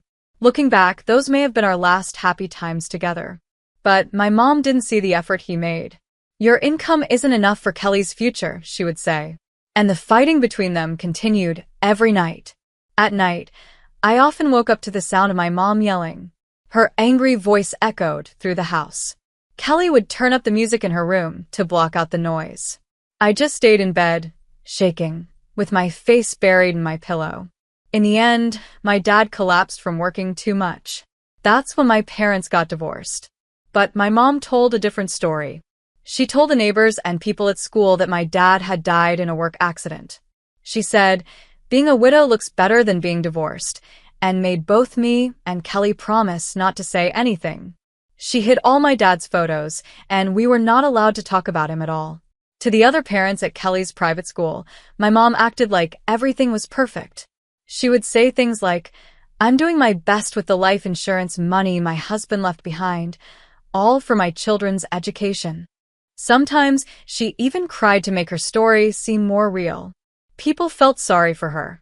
But I suffered because of her lie. I had to pretend my father was dead, even though he was alive and still thinking about us. For a child, that was very painful. Later, I found out that my dad had been sending money to help us after the divorce, but at the time, I didn't know anything about it. 1 year after the divorce, my mom met a man named Scott. He owned a real estate company. My mom was struggling with money and raising us alone, and Scott seemed to bring her comfort.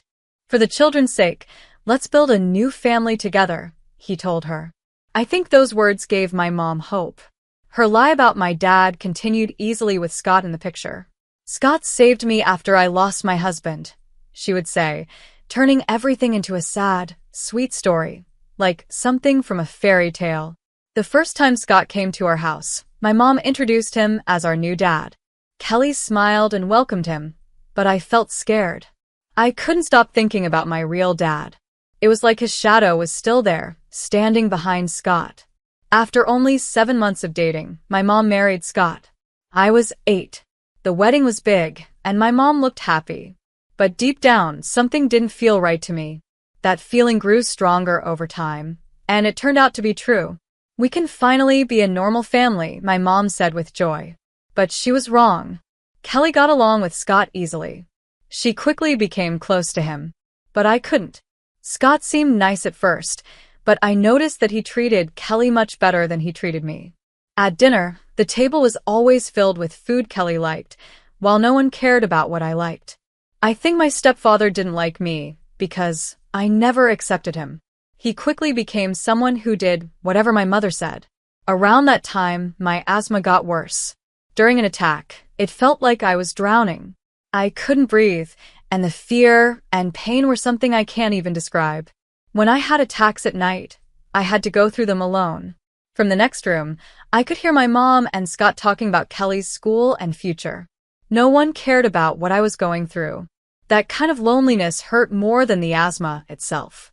The local doctor warned my mom several times, saying I should go to a bigger hospital for a full checkup. But my mom and Scott kept putting it off. Kelly's activities cost a lot. We have to focus on her future, they would say again and again. One day at school, I had a sudden asthma attack and collapsed in the nurse's office. The nurse wanted to call an ambulance, but my mom said, "I'll pick her up myself," and told them not to call one. So, I had to wait there for an hour, struggling to breathe, until my mom finally came. The nurse called her many times, begging her to let them get me help, but she kept saying no. Meanwhile, Kelly had started working as a model at her fancy private school. She was always one of the top students. For Kelly, no cost was too much. That's how my mom and Scott thought. Even though my asthma was getting worse, they didn't want to take me to a proper hospital. Going to the hospital takes time and money, my mom would say. Because of that, I had to deal with many attacks without real treatment. In Kelly's room, there was a new computer and shelves full of expensive books and supplies for her activities. In my room, I had old textbooks and secondhand clothes that were faded and worn. The difference between us kept growing. What hurt more than the asthma was how little my family seemed to care about me. When I was in 9th grade, everything changed. That morning, I didn't feel well. I had a bad feeling that I might have another asthma attack. I told my mom the night before, "I don't feel good." But she didn't take it seriously. "You'll be fine. It's probably just in your head," she said. She left early to go with Kelly to her mock exams, and Scott went to work. I was left home alone. By early afternoon, my fears came true. Suddenly, I had a serious asthma attack. I took my usual medicine, but it didn't help. My breathing got worse very fast. I tried calling my mom, but her phone was off. If this keeps going, I might die, I thought. I started to panic. In desperation, I called my real dad, a number I wasn't supposed to use. I had secretly written it down after seeing it in my mom's call history. I had looked at that number many times, thinking about calling, but I was always too scared of my mom getting angry. But this time was different. I felt like my life was in danger. My hands were shaking as I pressed the number. "Hello? Dad, help me? Hannah? Is that you? What's wrong?" I tried to explain while struggling to breathe. As soon as I heard his voice, memories came flooding back, riding on his shoulders, swinging at the park, his warm hand when we said goodbye. He didn't hesitate. "I'm calling an ambulance right now. I'll meet you at the hospital." As soon as he said that, I burst into tears. Everything I had been holding in came out at once. In less than 15 minutes, the ambulance arrived. I heard the paramedics' voices. Then everything went dark. When I woke up, I was already in a hospital bed. My dad was right there beside me. Hannah, thank goodness. If we had been any later, he held my hand tightly, tears falling from his eyes. He looked thinner than I remembered, with more gray hair. But his kind eyes were the same. He stayed with me at the hospital until I was safe. From that moment, the truth started to come out. After the divorce, my dad had been sending child support every month, a large amount meant for both Kelly and me. But none of it had been used for my medical care. Instead, all of it went to Kelly. My mom and stepfather even bought a vacation home using the money. It was supposed to be part of Kelly's future. On weekends, they took her there, and threw fancy parties. They told me they were just going out for Kelly's modeling work. They never once mentioned the vacation home. Meanwhile, they refused to pay for the hospital care I badly needed. They held back the money that could have saved me. My dad was furious. This is clear fraud. And even worse, it's abuse and putting a child in danger. He reported everything to the police. My mom and stepfather were called in for questioning, under suspicion of fraud and medical neglect. My mother admitted to everything. But instead of feeling sorry, she acted proud. Kelly has talent. Helping her grow needs money, she said. Hannah is just an ordinary child. The investigation moved fast. The police found clear records of how my dad's child support money had been spent. He had been sending $3,000 every month. Most of it was used only for Kelly, on a vacation home in Arizona, expensive private tutors, training programs overseas, and even cosmetic surgery for her modeling career. Meanwhile, I only got the most basic medical care, covered by regular insurance. The doctors told us, if she had received proper treatment earlier, her condition wouldn't have gotten this bad. By then, my health had already been seriously damaged, and I had to stay in the hospital for a long time. This cannot be ignored, my father said. His anger grew stronger each day. He talked to a lawyer and started preparing to press charges against my mother and stepfather. In the end, they were both arrested for fraud and child abuse. Even as the police took her away, my mother shouted, "I didn't do anything wrong. Everything I did was to support Kelly's talent." Hearing her yell those words, I didn't know how to feel. Yes, she had hurt me. She had stolen money that was meant for my care. But she was still my mother. I couldn't bear to watch her being taken away, so I turned my head. After she left, I walked into her room alone. In the back of a drawer, I found one old photo of me as a child. In the picture, my mom was smiling as she held me in her arms. I wondered, when did she stop seeing me? When did she start caring only about Kelly? The case quickly made the news. Headlines talked about child support fraud, medical neglect, and unfair treatment between sisters. But the most shocking headline was, 9 years of pretending a father was dead. When people found out my dad was alive, it caused a big stir, especially among the parents at Kelly's school. Many of them had known my mom for years. Kelly had gone to that same model private school from elementary to high school, so most of the parents were longtime friends. My mom had acted like a grieving widow for years. In truth, it was all a lie. People felt tricked. So those tears were fake too, they said. We felt sorry for her. We even took her out for meals.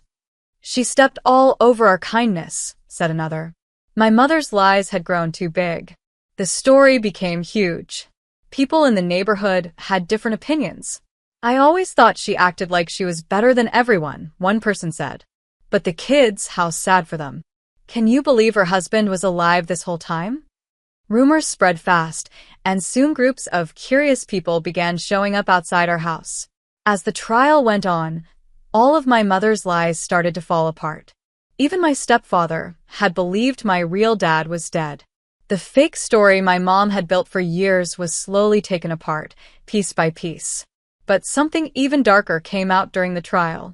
A mental health test showed that my mother had a serious condition. She had an extreme need for approval and was deeply afraid of what others thought of her. She lied again and again just to keep up the image of being a perfect mother. That condition may have been the cause of everything that went wrong in our family. Still, I sometimes wonder, what if my mom had just told the truth about the divorce from the start? What if she had lived honestly, without caring so much about how others saw her? Would our family have turned out different? While I was still in the hospital, Kelly came to visit me. "Hannah, I'm so sorry," she said, tears falling down her face. I realized then that she had been a victim too. She had lived under the heavy pressure of our mom and stepfather's dreams. She hadn't been allowed to make choices for herself. For the first time, I understood her pain. Kelly began to open up. She told me that becoming a model, even getting cosmetic surgery, none of it had been her decision. "I never wanted to be a model," she said, her voice shaking. Mom kept saying, "You're special." But being special just became a heavy weight on my shoulders. Because she was special, she wasn't allowed to make normal friends or wear the clothes she liked. Everything in her life was controlled by our mom. Since middle school, Kelly had been struggling with anorexia.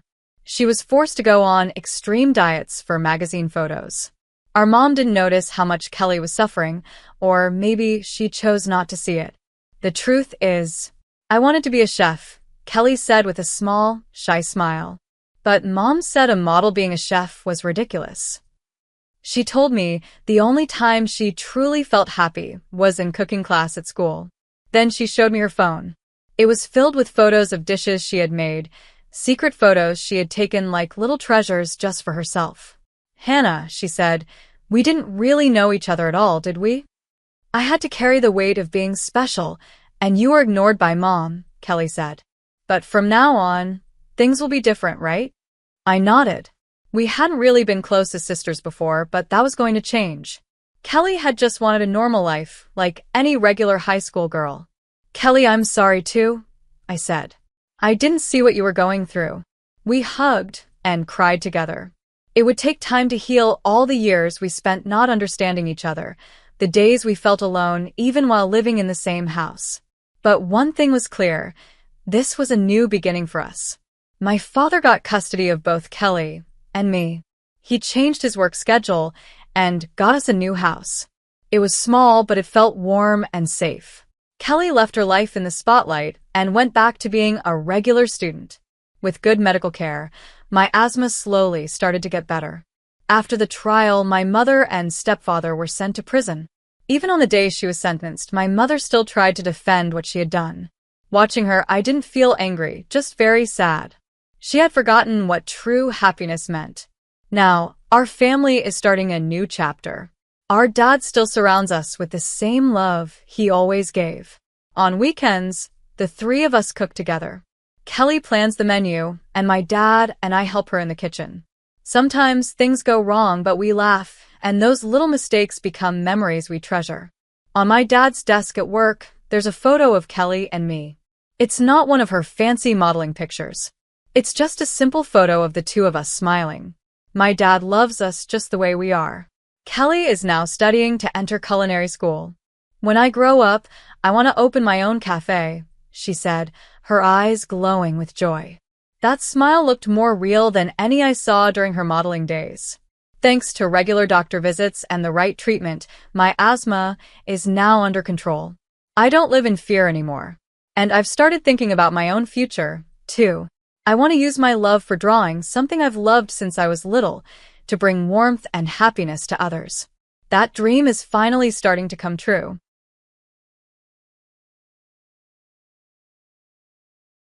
When I begged my husband for money to save our 4-year-old daughter's life, he looked me in the eye and said, "I don't have space for sick people in my life." Then, he threw us out onto the streets and moved in his new girlfriend. I stood there crying, holding my little girl, as he slammed the door in our faces. But what he didn't know was that his betrayal lit a fire inside me. That night, I made a plan for revenge.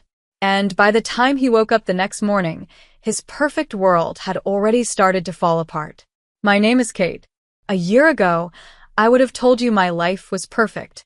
At 30, I was married to Tony, a man I thought was my soulmate. We lived in a beautiful house in Los Angeles, California, with our daughter, Erica. She had just turned 4 and was the light of my life. Everything seemed perfect, or at least I told myself it was. Tony was a businessman, always busy but always providing. He was 34, charming and driven. I was a stay-at-home mom, proud of the family we were building. When Erica was born, it felt like she completed our little world. My days were filled with caring for her, playing with her, and dreaming about her future. Tony worked long hours, but I believed it was all for us. I never questioned his late nights or sudden business trips. I trusted him. I believed in our life together. Erica was my joy. At 4, she was full of laughter and curiosity. Her giggles filled our home, and her little hands were always reaching for mine. She was the reason I smiled every day. Tony seemed to adore her too, lifting her high in the air, calling her his princess. In those moments, he felt like the man I married, and I held on to that feeling. But I didn't see the storm coming. One evening, just after Erica's 3rd birthday, Tony told me he had an important business trip. He kissed my forehead and said he'd be away for a few days. It wasn't unusual. His job often took him out of town. I didn't think anything of it. I should have. I trusted Tony completely. I believed his job kept our family safe and secure. But everything changed a few days later. It started when Erica caught a cold. At first, I didn't worry, kids get sick all the time, right? But her fever shot up fast. By the 3rd day, she was burning up and barely able to keep her eyes open. I tried everything, cool cloths, medicine, but nothing helped. Her little body felt so weak in my arms, and her soft cries broke my heart. I was terrified. I grabbed my phone and called Tony, hoping he would come home right away.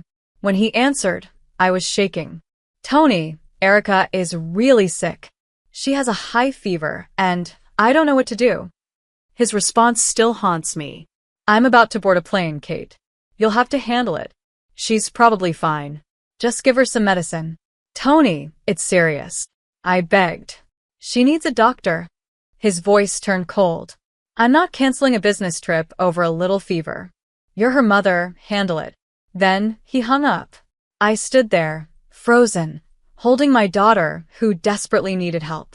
How could the man I loved and trusted be so heartless? But I didn't have time to be shocked. Erica needed me. I rushed her to the hospital, praying the whole way. The emergency room was packed, but I begged the receptionist to help us. When Dr. James, a neurologist, finally examined her, his face turned serious. The fever has caused complications in her brain, he said. She needs surgery right away. It's the only way to save her. My heart sank. Surgery? My little girl? I swallowed hard and asked, how much will it cost? Dr. James hesitated before answering. You'll need to pay a $200,000 deposit before we can proceed. $200,000? I didn't have that kind of money. I called Tony again. No answer. I sent texts, voicemails, even voice messages. I saw that he read them, but he never replied. My husband, the man who promised to love and protect us, was ignoring us in our darkest moment. I sat in the cold hospital hallway, holding Erica's weak little hand, tears streaming down my face. I had never cried so hard in my life. I didn't know what to do. Then it hit me, I had no choice. I ran home, grabbed my jewelry box, and rushed back to the hospital. I sold everything, my wedding ring, family heirlooms, every piece of jewelry I owned. But it still wasn't enough. Desperate, I begged the jeweler to lend me the rest. By some miracle, he agreed. With shaking hands, I handed over the deposit. Dr. James and his team moved fast. Hours passed like years as I sat in the waiting room, praying. Finally, Dr. James came out. He gave me a small, reassuring smile. The surgery was a success. She's going to be okay. Relief flooded over me. I dropped to my knees, thanking him and the team for saving my little girl. Erica was alive, and that was all that mattered. But even in that moment of relief, a painful question kept gnawing at me. Where was Tony? Why hadn't he cared enough to respond? My heart began to break. I didn't know it then, but that moment was the start of the end. My perfect life was falling apart, piece by piece. I had no idea what was waiting for me at home. When Erica and I finally left the hospital, I was exhausted physically, mentally, and emotionally. All I wanted was to tuck her into bed and rest after the nightmare we had just survived. But as I pulled into the driveway, something felt wrong. Tony's car was parked outside. For a brief second, my heart lifted. Maybe he's here to explain. Maybe he's sorry. Maybe I misunderstood. Carrying Erica in my arms, I walked to the front door. The lights were on inside, and I heard voices. Laughter. Something about it made my stomach turn. I pushed open the door, and I froze. Tony was standing in the living room with a woman I had never seen before. She was tall, beautiful, and had a smug smile that made my skin crawl. They were standing too close, too familiar, too comfortable. Erica whimpered in my arms, sensing my fear. Tony. My voice shook. Who is this? He turned to me, calm. Too calm. Like this was nothing. This is Mia, he said casually. We're together now. For a moment, I thought I had misheard him. Together? I stared at him, my voice rising. What do you mean, Tony? I just came back from the hospital with our daughter. Do you even care what she's been through? What I've been through? I asked, my voice shaking. Tony's response was like a knife to my heart. Kate, he said coldly, I've made my decision. You and Erica can manage on your own from now on. I don't need sick people dragging me down. I stared at him, stunned. Was this really the man I built a life with? The father of my child? The room started spinning as his words sank in. You're leaving us? I whispered. Before he could answer, Mia stepped forward, her smile widening. It's nothing personal, she said in a sickly sweet voice. Tony and I have something you just wouldn't understand. I couldn't hold back anymore. How dare you? I shouted, my anger finally breaking through the shock.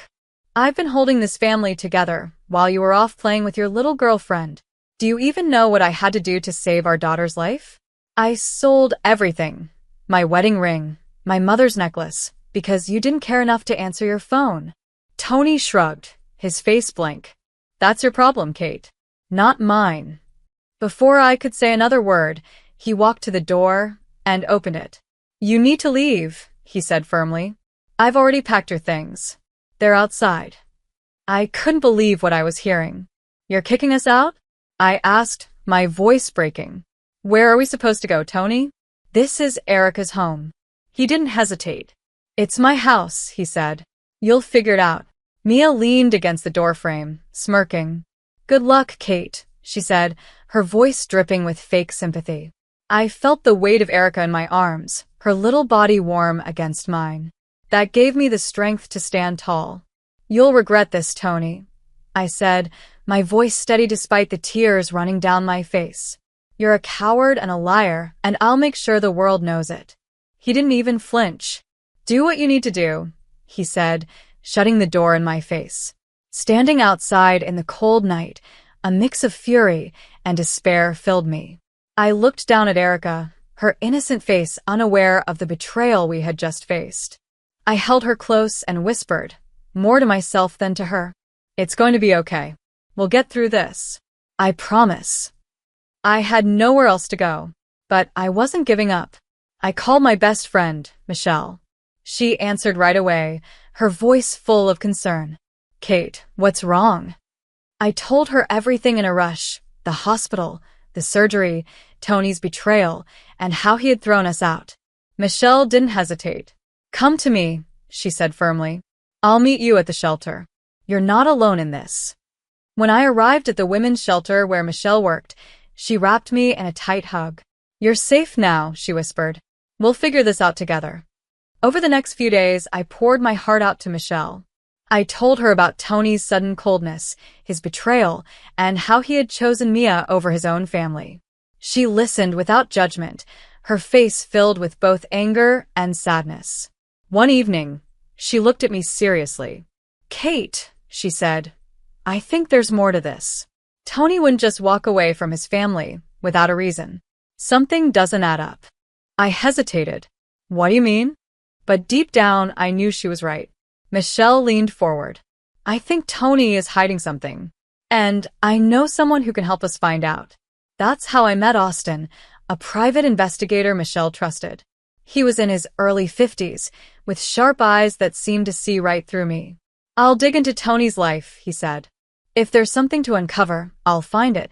I wasn't sure what to expect, but I knew one thing. I needed answers. Tony had destroyed my life, and I couldn't let him get away with it. While I waited for Austin's findings, I focused on Erica. She was slowly getting better. Her laughter was quieter, her energy lower, but she was alive, and that was all that mattered. Still, I couldn't shake the anger burning inside me. Tony had betrayed us, abandoned us, and I wouldn't let him walk away without consequences. Whatever secrets he was hiding, I was determined to find them. I didn't know it yet, but the truth would change everything. A week after meeting Austin, my world was about to shift again. I sat in Michelle's small office at the shelter, nervously waiting for Austin to arrive with his findings. My mind raced with questions. What could Tony be hiding? Was his betrayal just the beginning? Erica played quietly in the corner, her little giggles bringing me a small moment of peace in the middle of my storm. When Austin finally walked in, his face was serious. He carried a folder under his arm, and the look in his eyes told me that he had found something big. He set the folder on the desk. "Kate," he said, "you need to brace yourself. What I found isn't just about cheating, it's much worse." My stomach sank. Michelle reached for my hand, squeezing it gently, reminding me that I wasn't alone. "Tell me," I said, trying to keep my voice steady even though I felt like I was about to fall apart. Austin opened the folder, showing me photos, documents, and bank records. "Tony and Mia aren't just having an affair," he explained. "They're business partners. And not in a good way. They've been running scams, laundering money, and moving stolen funds into secret offshore accounts." I stared at him, shocked. "Are you saying Tony is a criminal?" Austin nodded. Yes. "And he's been doing this for years. His company is just a front. Mia isn't just his mistress. She's his partner in crime. Together, they've built a web of lies and illegal business deals." The room felt like it was spinning. This was the man I trusted with my life. The father of my child. I had suspected betrayal. But this? I never imagined something this terrible. "How do you know all of this?" I asked, struggling to process the truth. Austin pointed to the documents. I followed his financial records, spoke to former employees, and checked public records. Everything here proves he's involved in illegal activities. The authorities are already watching him, but so far, he's managed to stay hidden. Michelle leaned forward, her voice firm. "Kate, this changes everything. Tony isn't just a cheater, he's a criminal. You need to protect yourself and Erica. We have to report this." I nodded, my hands shaking, but my anger rising. Tony had ruined our family. He had abandoned his child. And now, I wasn't going to let him get away with it. I had just discovered the truth. Tony had been living a double life as a fraud. "What do we do?" I asked, determined to fight back. Michelle and Austin exchanged a look before Austin spoke. "We start by building a case. The evidence I have is strong, but we need more to make sure Tony and Mia face justice. You'll need a lawyer, a good one." Michelle didn't hesitate. "I know someone who can help. Let me make a call." That's how I met Brittany, a sharp, determined lawyer who specialized in cases like mine. She was in her early 50s, with a calm confidence that instantly put me at ease. "Kate," she said during our first meeting, "you've been through hell, but we're going to turn this around. With the evidence Austin has collected, we can not only expose Tony's crimes, but also make sure you and Erica get what you deserve." Over the next few days, Brittany and Austin worked tirelessly to strengthen the case. Brittany filed for an emergency order to protect Erica and me, while Austin worked with local authorities to bring Tony's crimes to light. I was overwhelmed by the support I received from Michelle, Brittany, and Austin. For the first time since Tony had kicked us out, I felt something I hadn't in a long time, hope. Then came the turning point. Austin helped law enforcement set up a raid on one of Tony's business properties. They caught Tony and Mia in the middle of finalizing a fraudulent deal. The arrest was quick, and the news spread fast. Watching the footage of Tony being led away in handcuffs felt unreal. This man, who had once been my whole world, now looked like a complete stranger. When Brittany called to tell me the charges against Tony and Mia were solid, I felt a mix of relief and sadness. Relief that justice was finally catching up with them. Sadness for the life Erica and I had lost. But I knew we couldn't move forward until this chapter was closed. The court date was set. "Kate," Brittany said one evening, "you're going to have to testify. The court needs to hear your story. Everything you've been through. The sacrifices you made. The betrayal you endured. Are you ready for that?" I hesitated. The thought of standing in front of Alyssa, in front of strangers, was terrifying. Then I looked at Erica, playing happily in the corner of the room. Her laughter reminded me why I was doing this. I took a deep breath. "Yes," I said firmly. "I'm ready." As the trial approached, I knew one thing. Tony was finally going to face the consequences of his actions. I prepared myself for the fight ahead. Tony had tried to break me, to destroy our family, but I wasn't going to let him win. With Brittany, Michelle, and Austin by my side, I knew I had the strength to face him and make sure justice was served. What I didn't know was just how much this battle would test me. The day of the trial arrived. Standing outside the courthouse, I held Erica's hand tightly. She looked up at me with wide, trusting eyes, reminding me why I had to do this. This was for her, for our future. Michelle and Brittany stood beside me, their support unwavering. Moments later, Austin joined us, his calm presence reassuring. "We got this, Kate," he said.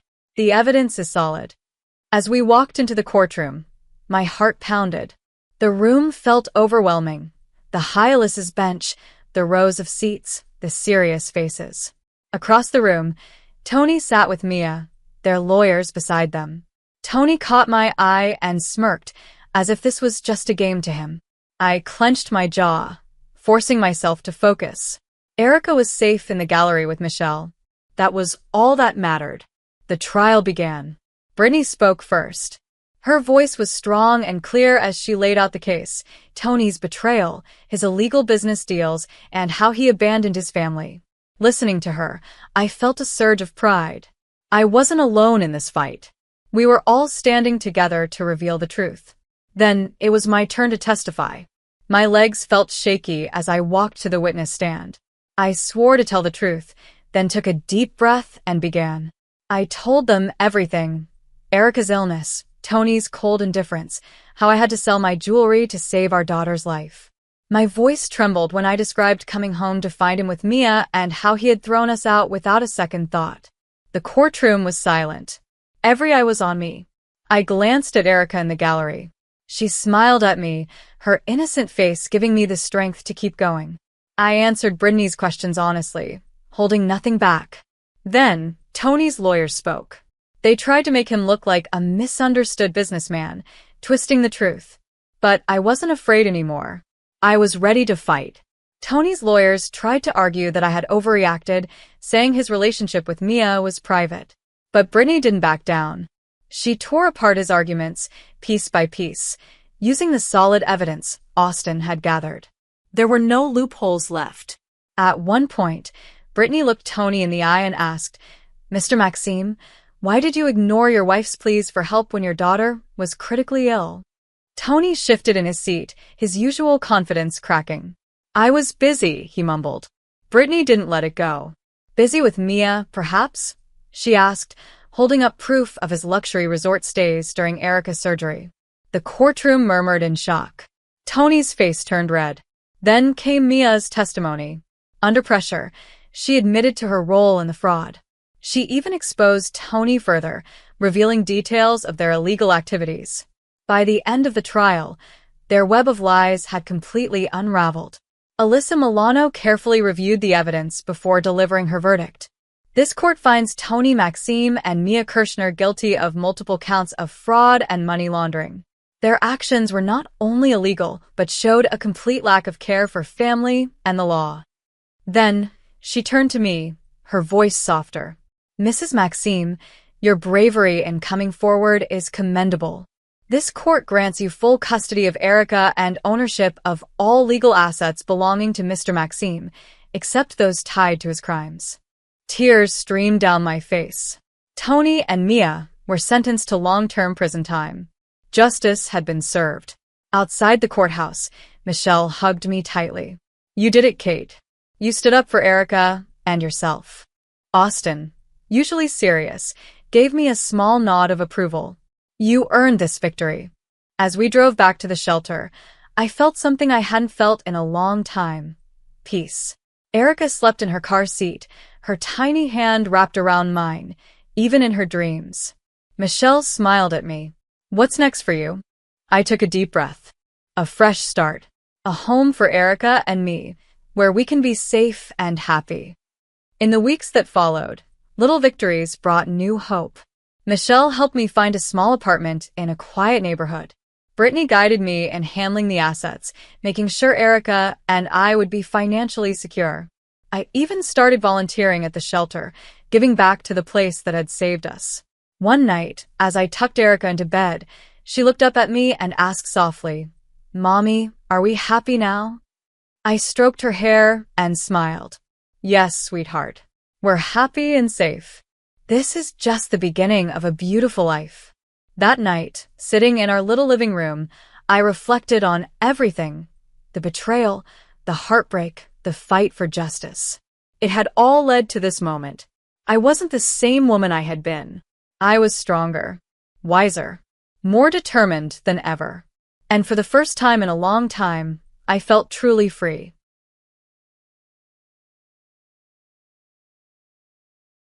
Hi, I'm Laura, and I'm 29 years old. I lost my parents in a car crash when I was very young. They didn't have any relatives to take care of me, so I ended up in an orphanage. I stayed there for about 5 years until I was adopted by a couple who turned out to be billionaires. Life became pretty amazing after that. They didn't make a big deal about the adoption and kept it private because they didn't want any attention for it. When I grew up and moved out on my own, my adoptive parents decided to expand their business and traveled around Europe for new opportunities.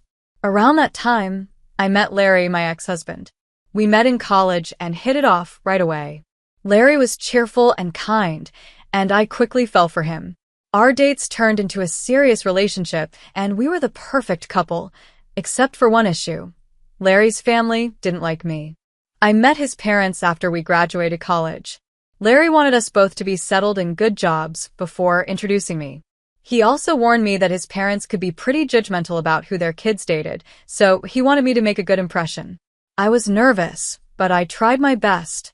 By the time I met them, Larry and I had been dating for 6 years and were already engaged. I figured that might be a problem since they didn't know me as his girlfriend first. I remember freaking out with Larry the day before we were supposed to meet his parents. They're going to hate me, Larry's? I said. They won't, I promise, Larry reassured me. Don't you think they'll be shocked when they find out we're engaged? Well, yeah, but I don't think it'll be a big deal. Are you serious? You were nervous about introducing me to them because they're so judgmental, and now you think telling them I'm your fiancé won't make it worse? Look, he said, even if they do judge, does it really matter? It won't change how I feel. It won't matter to you, but I'm not so sure. You always seem so cautious when it comes to them. I promise, Laura, it won't affect me or us. Okay, if you say so. But maybe we shouldn't tell them we're engaged just yet. What if we wait a month or so before breaking the news? If that makes you feel better, we can do that. It's totally up to you. Yeah, let's wait. I'll do anything to get on their good side. You don't need to worry, Larry said. I'll be there with you no matter what. Thanks, Larry. I was still nervous, though. The reason I was so freaked out was because every time I brought up meeting his parents, Larry would get anxious and say they wouldn't approve of me. By then, I started to understand why. Larry's family was very wealthy and loved to live extravagantly. They expected their kids to date people who were just as rich or even richer. At that time, my lifestyle didn't come close to their standards. I hadn't told Larry much about my family because I didn't think it mattered. By the time I realized why Larry was so hesitant about me meeting them, I felt it was even less necessary to share details about my background, especially about my adoptive parents' wealth. I wanted them to like me for who I was, not for my money. Looking back, I see how naive I was. We decided to meet Larry's parents at a fancy restaurant. As we walked in, Larry held my hand. I wore my engagement ring on a necklace instead of my finger, just in case. I wanted to keep my engagement ring with me, but didn't want to draw attention to it, so I wore it on a necklace. When we got to the restaurant, Larry's parents were already sitting at the table. They looked upset right away. Larry had warned me they were very strict about punctuality, and we were only 5 minutes late. Still, it felt like we were already off to a bad start. As soon as we sat down, his parents gave me a quick look, and I could see the disapproval on their faces. They didn't hide it at all. Then they completely ignored me, focusing only on Larry and talking to him as if I wasn't there. I felt so small. The longer they went on without acknowledging me, the more I wanted to leave. I kept my head down, trying not to draw attention to myself. Finally, Larry spoke up. "Mom, Dad, you can't just keep ignoring Laura. She's my amazing girlfriend." His parents turned to me, clearly unimpressed. "Oh, hello," his mom said with a cold tone. "It's nice to meet you." "Hi," I replied politely, trying to stay calm. His mom gave a faint smirk. "I wish I could say the same." Mom. Larry snapped. "What?" she said with a shrug. "I'm just being honest." His dad jumped in. "So, Laura, I hear you and Larry met in college. Is that right?" "Yes," I said with a smile. "We shared some classes." "And how exactly did you manage to attend that college?" his dad asked, his tone sharp. "From what I understand, the tuition there isn't cheap, and it's not easy to get in." Larry was furious. "Dad, that's enough." "Larry," his mom said sternly, "don't talk to your father that way. It's a fair question. Laura, please answer." I swallowed hard and tried to keep my composure. "I got a full scholarship," I explained. "I'm really thankful I had the opportunity to go there. Not only did I learn so much, but I also got to meet Larry, which has been one of the best things to ever happen to me." His dad chuckled, clearly mocking me. "Of course, it's one of the best things. Larry's wealthy, and you need that kind of money in your life. At least you're smart enough to realize that. Because, honestly, you're not exactly stunning to look at." I froze. My heart sank. Did he really just say that to my face? Larry slammed his hands on the table. "That's enough. We're leaving. Come on, Laura." He grabbed my hand and led me out of the restaurant. I was in shock. I couldn't believe anyone could be so cruel, so openly mean. The car ride home was completely silent. Larry was furious, gripping the steering wheel tightly. I didn't know what to say or how to process what had just happened. When we got home, Larry immediately turned to me. "Are you okay?" he asked, concern all over his face. I wanted to answer, but the truth was I didn't know how I felt. I was too stunned to even cry. All I could do was sit there, trying to make sense of how people could be so openly hateful. It was one of the most humiliating experiences of my life. I made sure to dress nicely and behave politely when we met Larry's parents that day. I didn't even order anything expensive at lunch, hoping to leave a good impression. But before I could say much, Emma and George, Larry's parents, had already made up their minds about me. Their disapproval was written all over their faces.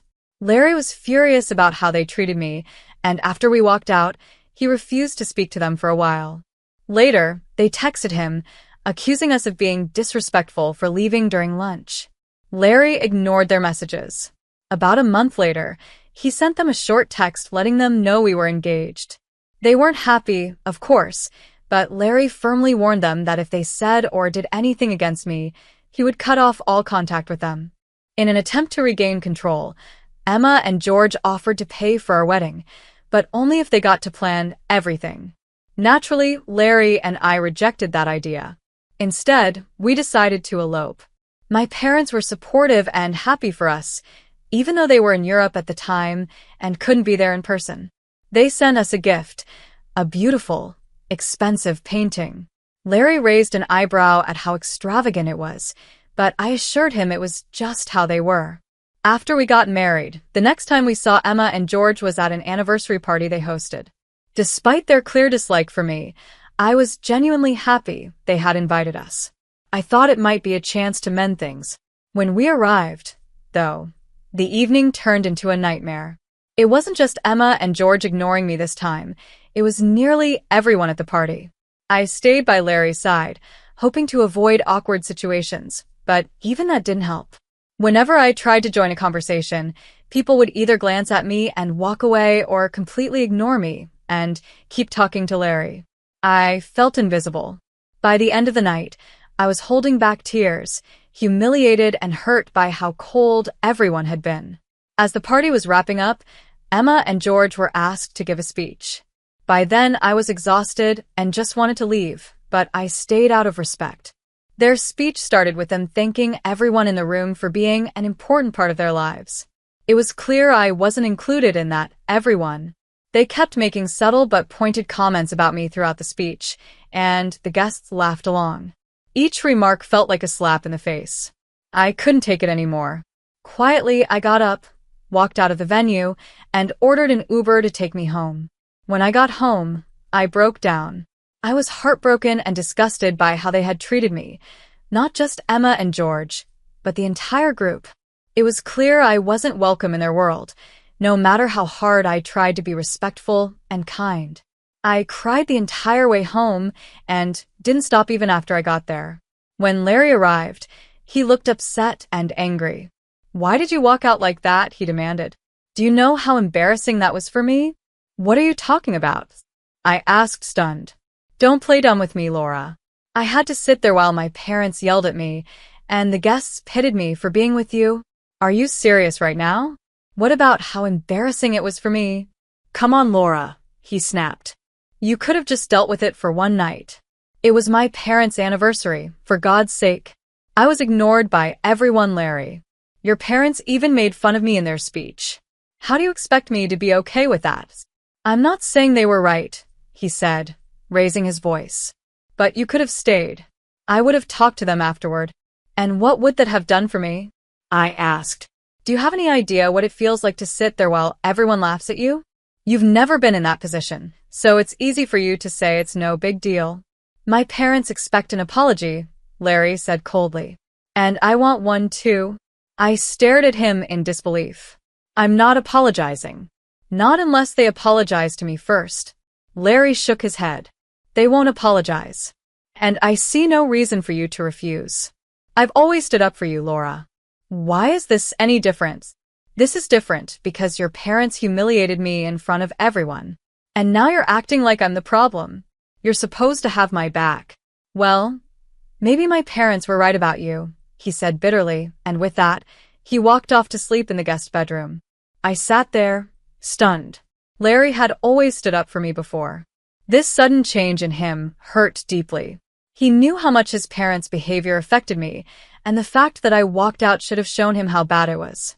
But instead of caring about my feelings, he seemed more worried about his parents and their guests. The next week was cold and silent. Larry refused to talk to me, and his parents bombarded me with texts, calling me ungrateful and an embarrassment. I tried to reach out to Larry to explain how I felt, but he wouldn't listen. Eventually, I gave in.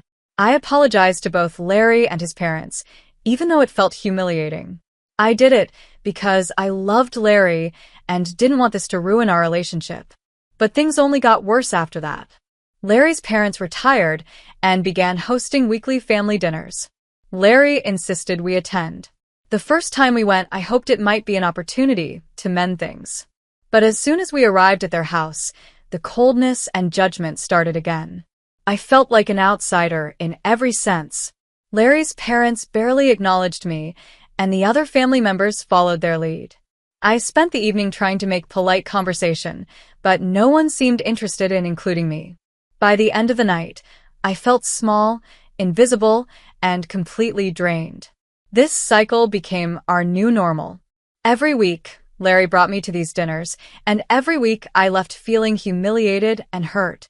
Larry seemed to turn a blind eye to it all, brushing off my concerns and telling me to let it go. It was clear that no matter how much I loved him, I was the only one fighting for us. When I walked into the house, I immediately felt the tension in the air. The atmosphere turned awkward. Emma was still upstairs getting ready, so she didn't notice me at first, but George and Larry's siblings shot me uncomfortable glances. Nobody spoke to me. Larry, meanwhile, left me standing alone while he mingled with his family. I tried to stay calm, even though I felt like I didn't belong. When Emma finally came downstairs and saw me, her reaction was explosive. She stormed toward me, her face filled with anger. "What are you doing here?" she hissed. "Excuse me?" I said, caught off guard.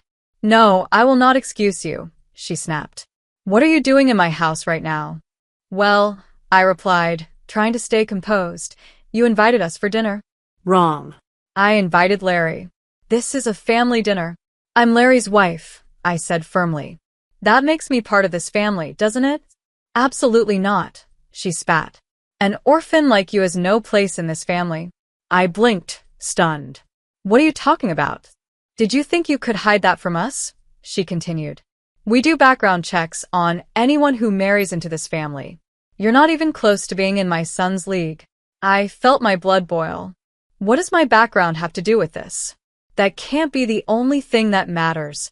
"You're ugly, poor, and utterly unfit for our elite circles," Emma said coldly. "Why are you being so shallow?" I asked, my voice shaking. "Are you really that afraid I'll ruin your reputation? Doesn't the fact that I make your son happy mean anything to you?" She smirked.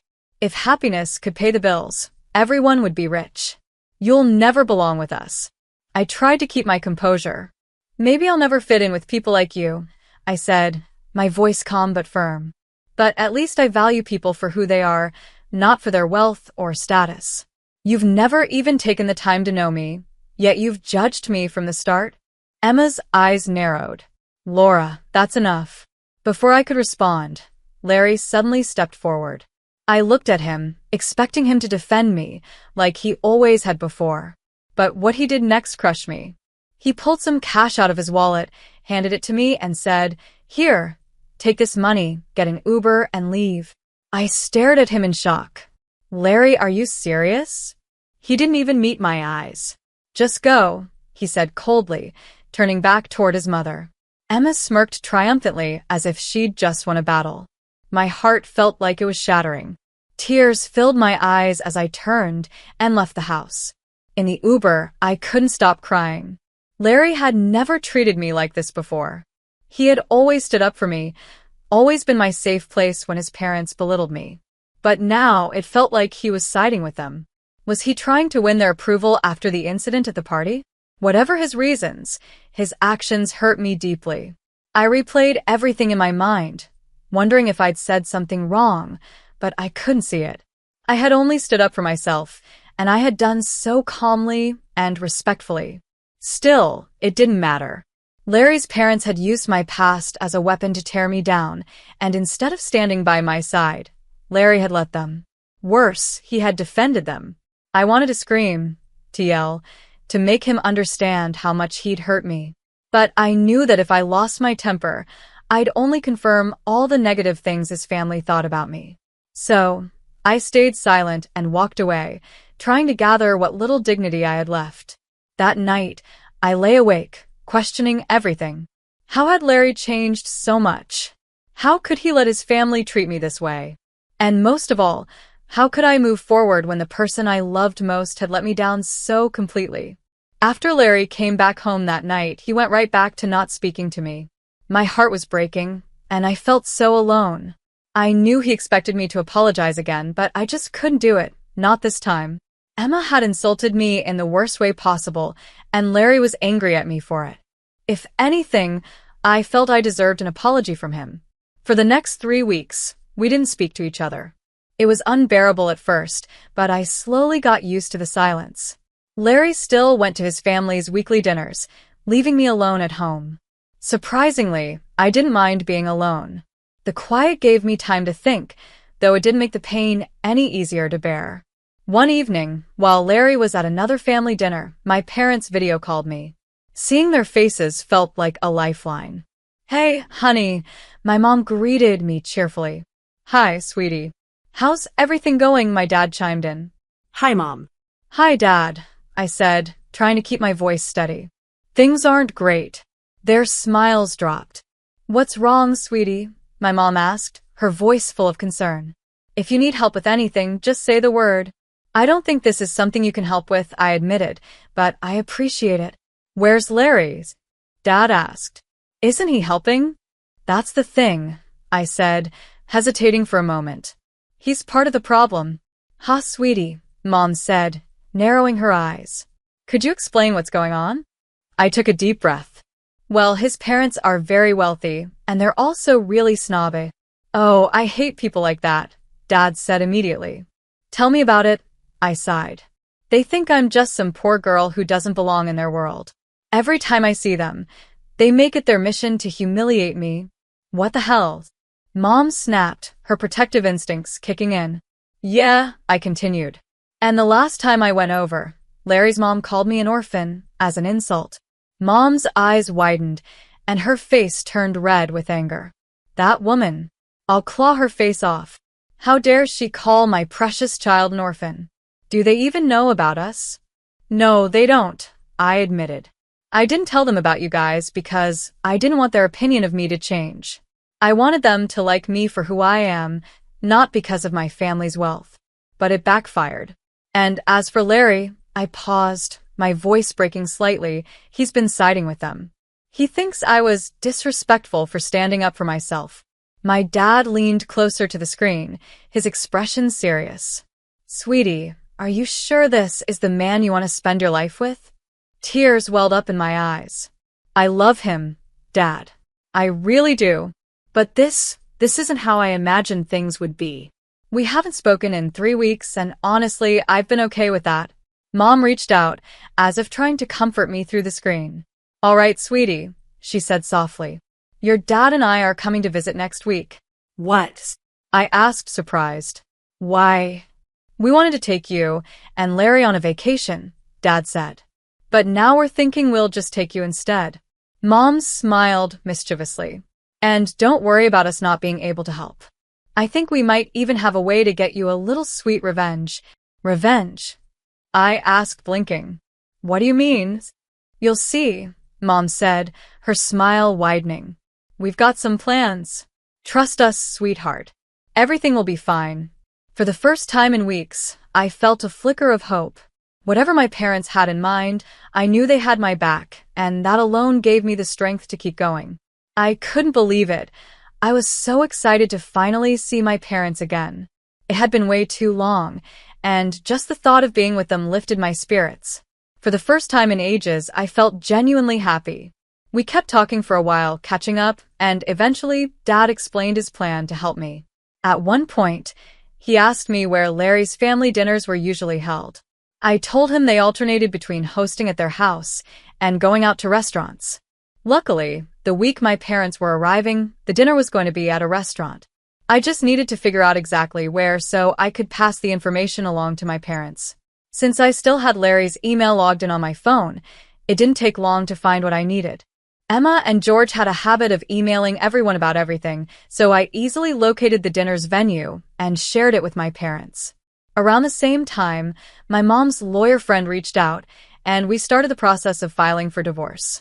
It felt like a huge step, but I knew it was the right one. A few days later, my parents arrived in town. I met them at their hotel, and we had a wonderful lunch together. They insisted on treating me to a relaxing spa day afterward, saying I deserved it. While I enjoyed my time at the spa, they prepared for what they called a little justice with Larry's parents. That evening, my parents walked into the restaurant where Larry and his family were having their weekly dinner. According to Dad, as soon as they approached the table, George and Emma recognized him and began whispering to each other, clearly surprised. My mom later told me how the conversation went. Dad, hello. Oh, wow, George and Emma. What a coincidence to see some familiar faces. Emma nervously, familiar faces? Who exactly are you talking about, Mr. Edwards? Dad, well, I see Larry here. Hi, Larry. And of course, I came to find my daughter. George, confused, your daughter? I think you must be mistaken. She's not here.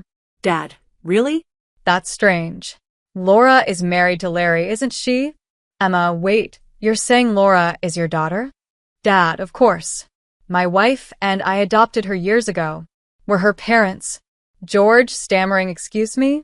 You're her dad's? Dad, yes, that's right. Laura's mentioned there have been some issues with her in-laws. Now that I'm here, I see what the problem is. It's you. Emma, defensive, no. She's the one who hid this from us. If we had known about her background, we would have treated her better. Mom, she didn't want your kindness to depend on her background. She wanted you to value her for who she is, not for where she comes from.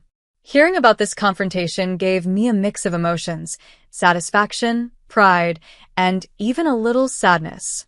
My parents had stood up for me in a way that Larry never had. It was bittersweet, but it was also a reminder that I wasn't alone. I had people in my corner, people who genuinely loved me and wanted the best for me. That was the kind of family I needed, not one that judged me for things I couldn't control. Oh, and she asked me to give this to Larry, my dad said calmly, handing him the divorce papers. Without another word, Dad turned and walked out.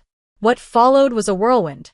It only took a few phone calls for many of George's business investors to pull out. Their empire began to crumble almost overnight, and watching it happen felt like a poetic kind of justice. The same people who had looked down on me and made fun of others for not being as wealthy were now dealing with the fallout of their own arrogance. As George and Emma's business took a nosedive, I started receiving messages from Larry's family. Some were nasty and full of insults, calling me horrible names, while others begged me to talk to my dad and reverse what had been done. I ignored them all. Their behavior had made it clear that they never respected me, and I wasn't about to fix their problems for them. Larry, to his credit, signed the divorce papers without any trouble. It was a relief not to have to fight that battle. After everything was finalized, my parents and I decided to take a long vacation. It was exactly what I needed, a chance to escape, relax, and start healing. That trip turned out to be one of the best experiences of my life. I laughed, explored new places, and felt lighter than I had in years. Slowly but surely, I began to heal. Yes, it hurt to lose someone I had once believed was the love of my life. But the experience also taught me something invaluable, how important it is to stand up for myself and never let anyone make me feel small. I'm endlessly grateful to my parents for their love and support. They showed me what real family looks like, people who stand by you no matter what. As I move forward, I'm excited to see what life has in store for me. Whatever comes next, I know I'm stronger, wiser, and ready to embrace it.